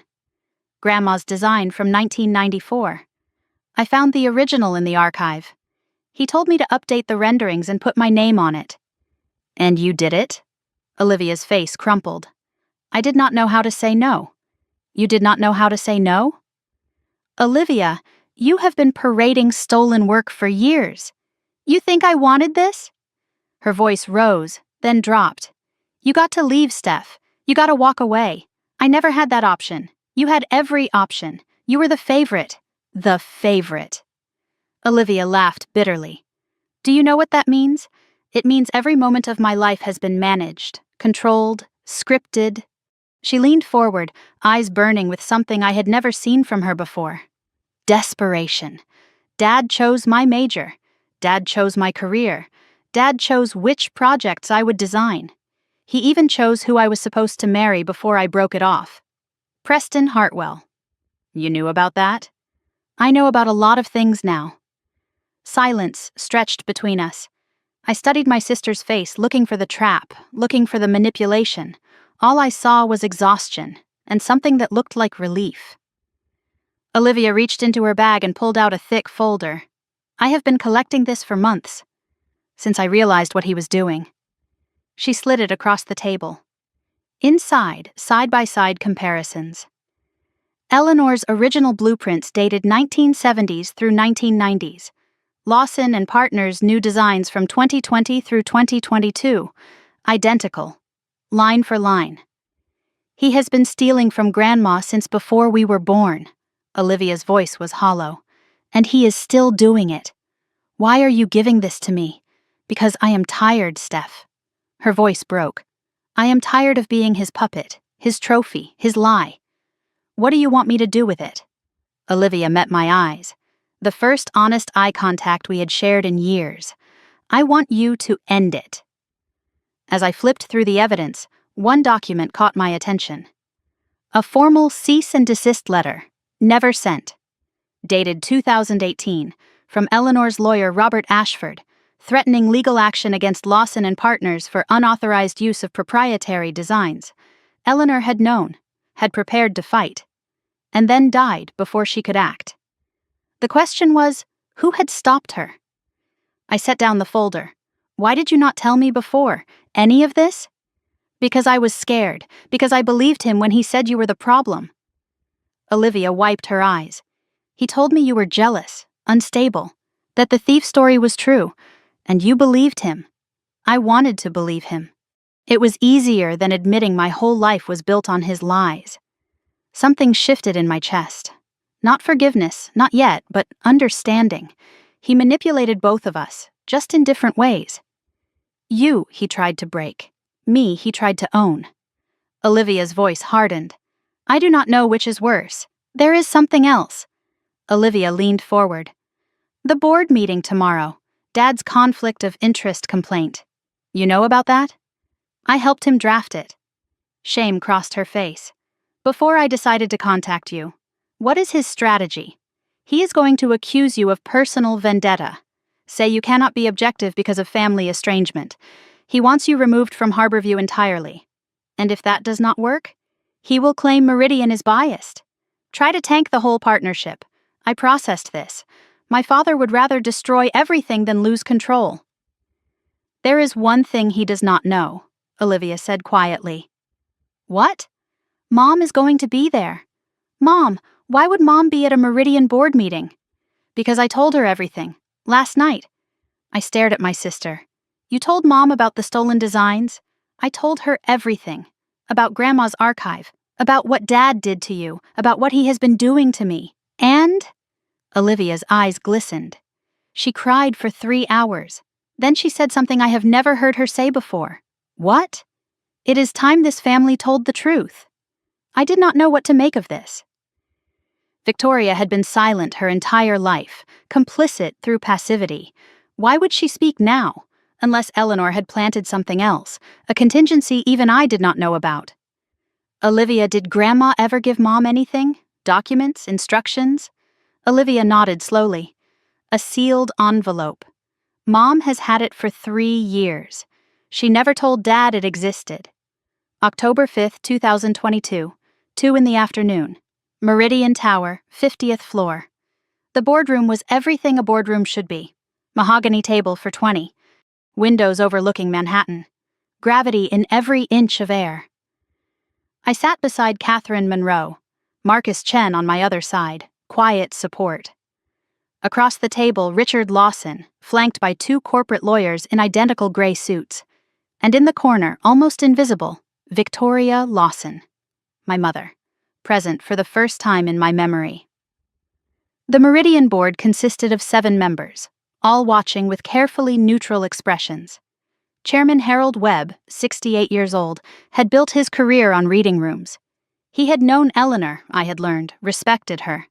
This emergency session was requested by Lawson and Partners regarding concerns about the Harborview Tower evaluation process. Webb's voice was measured. Mr. Lawson, you have the floor. Richard stood, smoothing his tie. In his element. Thank you, Chairman Webb. I appreciate the board's time. My father surveyed the room, confident, commanding, the performance of a lifetime. My concern is simple. Meridian has assigned my daughter, Stephanie Lawson, to evaluate contractor applications for Harborview Tower, including my firm's application, murmurs around the table. This represents a clear conflict of interest. Ms. Lawson and I have a complicated family history, personal grievances that could compromise her objectivity. He spread his hands. Reasonable, paternal. I am not asking for special treatment. I am asking for fairness. A neutral evaluator. That is all. Chairman Webb turned to Catherine. Ms. Monroe? Response? Catherine's expression did not flicker. We anticipated this concern, Chairman, which is why we have prepared a presentation addressing Mr. Lawson's history with our organization. Richard's smile faltered. Just slightly. I am sorry. What history? Catherine pressed a button. The boardroom screen illuminated. The first slide appeared. Documentation of professional misconduct. Richard Lawson. Richard went pale. What is this? This, Mr. Lawson, is why your daughter is not the one with the conflict of interest. Catherine's voice was ice. You are. The screen showed side-by-side comparisons. Left, Eleanor Lawson's original blueprints, dated 1970s through 1990s. Right, Lawson and Partners' new designs, dated 2020 through 2022. Identical. These are designs created by Eleanor Lawson over a 40-year career. Catherine's voice carried through the silent room. And these are designs Lawson and Partners has presented as original work, submitted by Olivia Lawson and credited to the firm. The boardroom was absolutely still. Eleanor Lawson was my mentor. She documented everything, including the systematic theft of her intellectual property by her own son. Catherine clicked to the next slide. Phone records, dates, times, names. Additionally, we have documentation of 31 phone calls made by Richard Lawson to architecture firms across New England. Each call contained false statements about his daughter Stephanie, calling her a thief, unreliable, a family disgrace. She looked directly at Richard. This was not a complicated family history. This was a coordinated campaign to destroy a competitor's career, because she refused to be controlled. Richard's face had gone from pale to purple. This is slander. This is, you cannot. We have sworn statements from 3 HR directors. We have email records. We have everything, Mr. Lawson. Richard slammed his hand on the table. That old woman was stealing from me. I built that company. I built that legacy. Everything she had, I gave her. The room went dead silent. She was my assistant, my helper. She did not create anything, He caught himself. Too late. The board members' faces had shifted from neutral to horrified. He had just admitted it. Publicly. On record. Your assistant? Catherine's voice was quiet. Deadly. Eleanor Lawson founded that company in 1962. She designed the Morrison Cultural Center, the Hartford Civic Complex, the Riverside Museum. Every landmark building your firm is known for, she created. That is a lie. It is documented, Mr. Lawson. Every blueprint, every concept, every line of work your career is built on, it was hers. Richard turned to me, wild-eyed. This is your doing. You and your grandmother, conspiring against me. Grandma died 2 years ago, Dad. My voice was steady. She is not conspiring. She is just finally being heard. Richard turned to his lawyers, desperate. Say something. This is defamation. We will sue. One of the lawyers leaned away, visibly distancing himself. Mr. Lawson, I would advise against further statements. The other was already gathering his papers. Richard Lawson, for the first time in his life, was completely alone.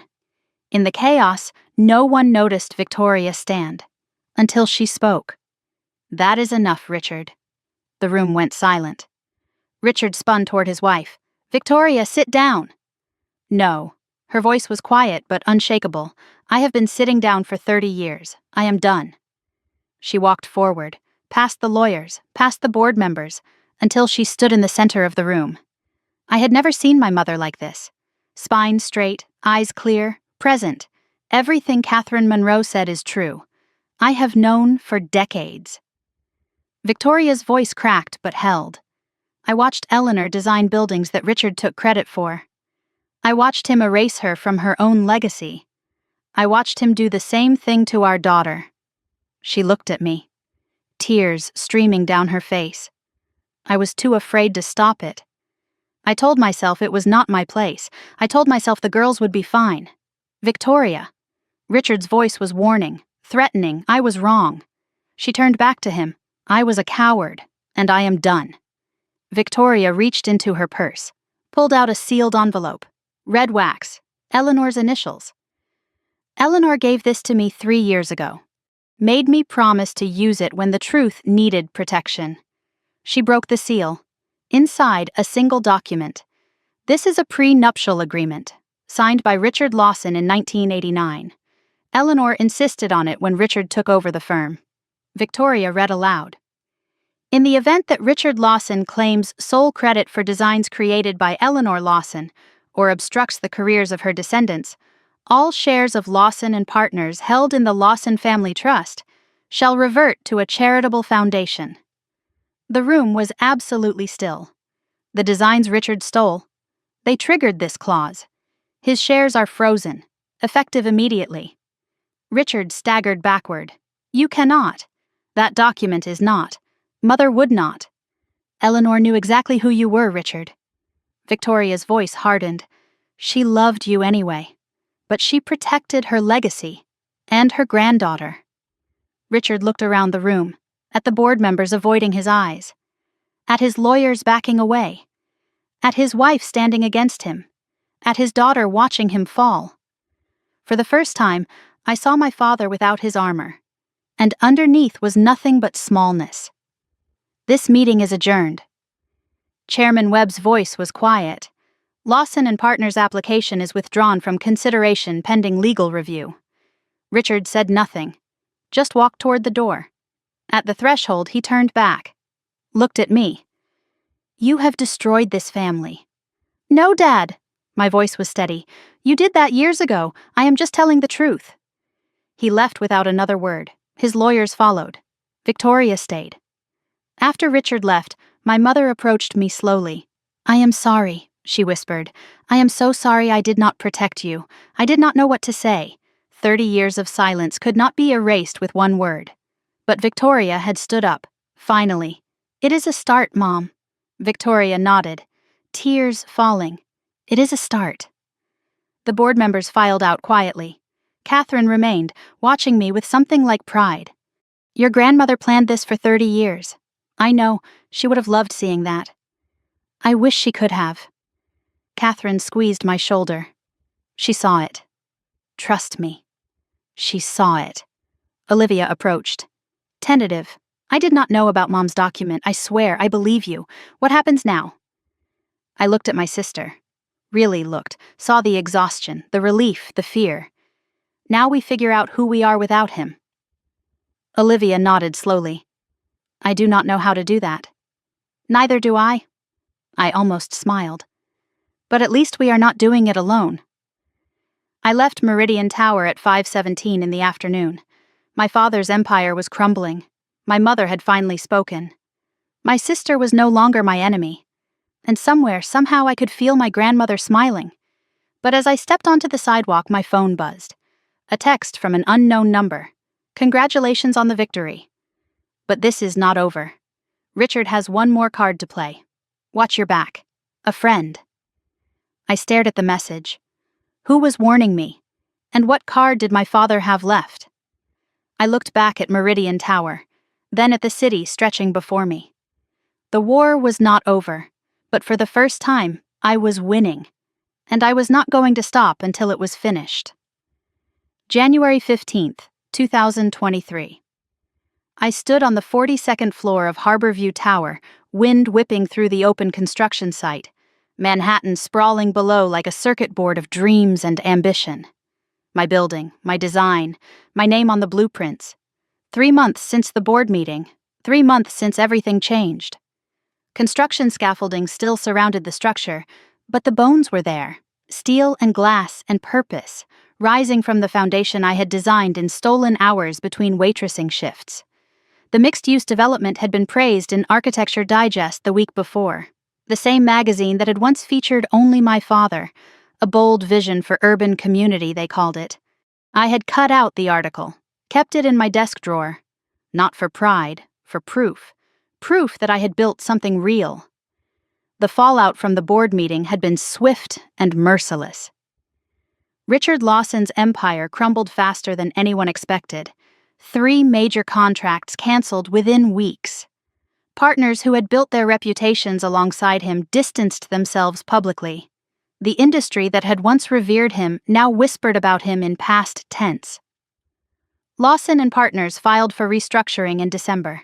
The firm that had defined Hartford architecture for 60 years was now a cautionary tale about what happens when you build your legacy on someone else's stolen work. My father had not contacted me since that day in the boardroom. I did not expect him to. Some bridges burned so completely that nothing remains but ash. The anonymous warning about Richard's one more card never materialized. Maybe he had been bluffing. Maybe the exposure had been too complete. Or maybe someone I would never know had quietly neutralized whatever threat remained. I had stopped waiting for the other shoe to drop. Some mysteries did not need solving. Some doors could stay closed.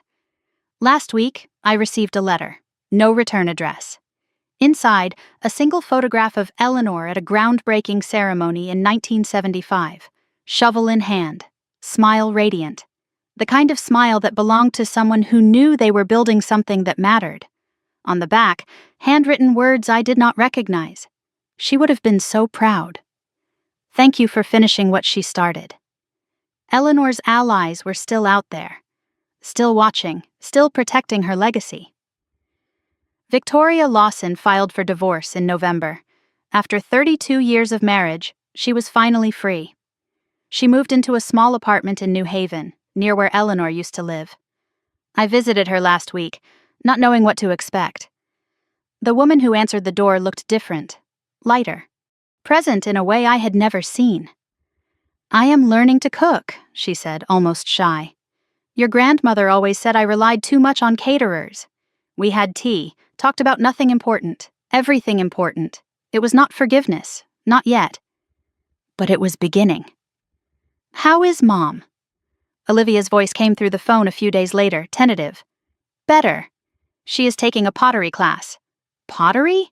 Olivia laughed, a real laugh, something I had not heard in years. Mom?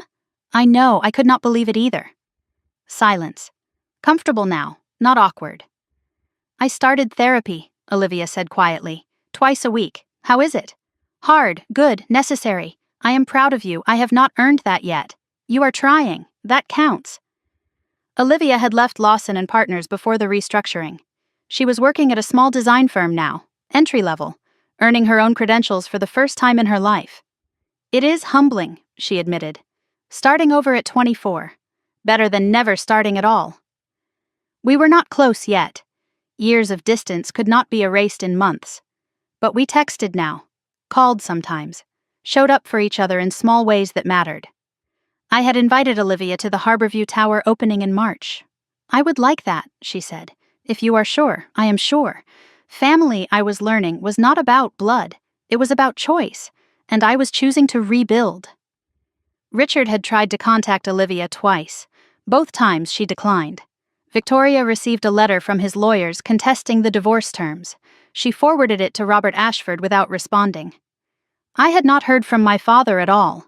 That silence was its own kind of answer. I did not hate him. Hate required too much energy. I had simply moved on. Built a life where he had no power.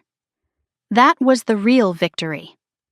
The Eleanor Lawson Foundation for Women in Architecture launched last month. I used part of the trust fund, $500,000, to endow the first round of scholarships. 10 women would receive funding this year. 10 more doors opening, 10 more chances Eleanor never had. The announcement made national news. Somewhere, I hoped, my grandmother was smiling. Standing on the 42nd floor, wind cutting through my jacket, a memory came unbidden. Summer of 2005.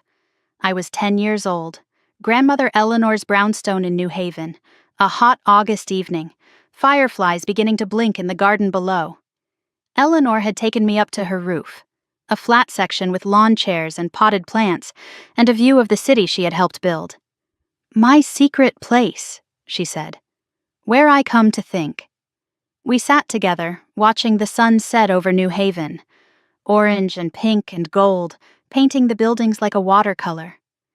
Grandma, why do you like buildings so much? She smiled. The patient smile she saved for real questions. Because buildings outlast us, sweetheart. Long after we are gone, the spaces we create keep holding people, keep sheltering them, keep mattering. But what if no one knows you made them? Eleanor looked at me then. Really looked, the way adults rarely look at children. Is that what you are worried about? Credit? I do not know. Maybe. Let me tell you a secret. She leaned close. The best things I have ever built, no one knows my name is attached to them. And that used to hurt. It used to feel like theft. Does it not still? Sometimes. But then I walk past those buildings. I see people going in and out, living their lives, finding shelter. Her eyes were bright, and I think I gave them that. Whether they know it or not, my hands, my mind, my love, it is in those walls. That is what matters. Grandma? Yes, sweetheart? Someday I want to build something too.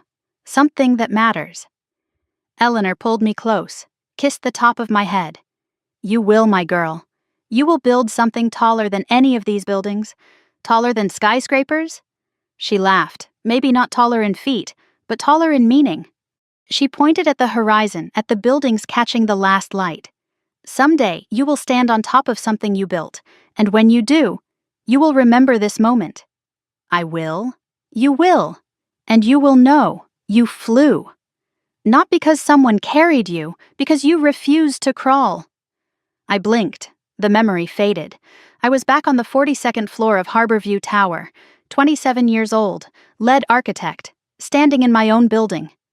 My grandmother's voice echoed across 18 years. You will fly, because you refused to crawl. I had crawled. For 2 years I had crawled, but now I was flying. I pulled out my phone, opened the photograph of Eleanor at the groundbreaking ceremony. I did it, Grandma. I whispered to the empty construction site. I built something that matters. The wind answered, cold and clean. It felt like a blessing. That Sunday, I drove to Greenwood Cemetery. Gray January sky, bare trees, quiet roads. I stopped at a florist, bought yellow roses, Eleanor's favorite, always had been. Her headstone was simple, granite, clean lines, the kind of understated elegance she had brought to everything she designed. Eleanor Margaret Lawson, 1940 through 2021. She built more than buildings. I knelt, placed the roses against the cold stone. Hey, Grandma. The wind stirred the bare branches. I brought you flowers and news. Silence, just the sound of winter. The foundation is up and running, 10 scholarships this year. I smiled. Mom is taking pottery classes. Can you believe it? Olivia is in therapy. We are working on it. I paused. This part was harder. Dad's company is gone. I know that is not what you wanted. You never wanted destruction. But the truth came out. Finally, I touched the cold stone. You saved me, Grandma, not with magic, with planning, with love that looked ahead. My voice cracked. I wish you could see what I am building. I wish you could be there when it opens. Silence. Just the wind. But I think you already know. Somehow. I think you have known all along. I stood, brushed dirt from my knees. I am flying, Grandma, just like you said. I pressed my fingers to my lips, then to the cold stone. Thank you. For everything. I walked back to my car, did not look back. I did not need to. Eleanor was not in that grave. Eleanor was in the foundation, in the blueprints, in every door I would ever open for someone else. That was the real legacy, and it would last forever. March 20th, 2023. Harborview Tower grand opening. I stood in the atrium, surrounded by people, city officials, journalists, architecture critics. The industry that had once blacklisted me, now celebrating what I had built. Catherine Monroe stood at my side, proud and fierce. Victoria in a new blue dress, looking nervous but present. Olivia near the back, offering a small wave. And Elena Martinez, who had closed Rosie's Diner for the day to be there, crying happy tears. Ladies and gentlemen, the lead architect of Harborview Tower, Stephanie Lawson. Applause. Cameras flashing. I stepped forward, scissors in hand. 42 stories of glass and steel and purpose. My name on the blueprints. My vision in the walls. I cut the ribbon. The crowd cheered. Later, after the speeches and interviews and handshakes, I slipped away. Took the elevator to the rooftop, stood alone, Manhattan spreading below. The sun was setting, orange and pink and gold, just like that August evening in New Haven 18 years ago. I pulled out my grandmother's letter, the one I had carried for 2 years. Read it one more time. Live free, Stephanie. That is all I ever wanted for you. I folded the letter, pressed it to my heart. I am free, Grandma. Finally, I am free. Standing on that rooftop, I understood what my grandmother had been teaching me all along. 3 truths I would carry forever. First, boundaries are not betrayal. I spent so long feeling guilty for wanting independence, for not being the obedient daughter my father demanded. There was never anything wrong with me. There never was. Setting boundaries with toxic family is not cruelty. It is survival. It is self-respect. It is the first step toward a life that belongs to you. Second, real love does not control, it empowers. The people who truly love you do not hold you down. They lift you up. My grandmother never tried to control my choices. She gave me options, built foundations I could stand on, trusted me to find my own way. That is what love looks like. Not words, not promises, action. Third, sometimes the door you need is already being built. I could not see it during those 2 years of rejection. Could not see the network Eleanor was weaving, the protection she was preparing. But it was there, waiting. If you are struggling, if every door seems closed, keep going. Someone might be building a door for you right now. You just cannot see it yet. I kept the letter in my wallet now, the paper soft from handling, the crease worn thin. Do not let anyone control you with money. Build something that belongs to you. I am building it, Grandma. Every day. I am building it. And I am finally free. That is my story. No magic, no fairy godmother appearing at the last second. Just a grandmother who loved me enough to plan ahead. A mentor who opened a door. A sister who found her courage. A mother who finally stood up. And a granddaughter who kept going even when every door seemed closed. It was not easy. 2 years of rejection. 2 years of being called a thief. 2 years of scrubbing tables and wondering if I would ever design again. But I am here now, standing on top of something I built. And if I can do it, so can you. If you are watching this and you are stuck in a controlling family, I see you. If you have been made to feel worthless by people who should have protected you, I see you. If you are wondering whether it is worth it to keep fighting, it is, I promise. You might have to build your own door. You might have to find your own allies. But you can get out. You can build something that belongs to you. You deserve to fly. Thank you for staying until the end. Truly. This story took me 2 years to live and a lifetime to understand. If it meant something to you, if any part of it resonated, I would love to hear from you. Drop a comment below and tell me, what would you build if no one could stop you? And if you know someone who needs to hear this story, a friend stuck in a toxic situation, a family member who has been made to feel small, share it with them. Sometimes one story can change everything. If you want more stories like this, about ordinary people finding their strength, about families healing, about justice finally arriving, subscribe and hit that bell. New stories drop every week. And check the description for the next video. I think you will like it. Take care of yourselves. You are worth fighting for. You are worth building for. Now go fly. This story is fictionalized for dramatic effect.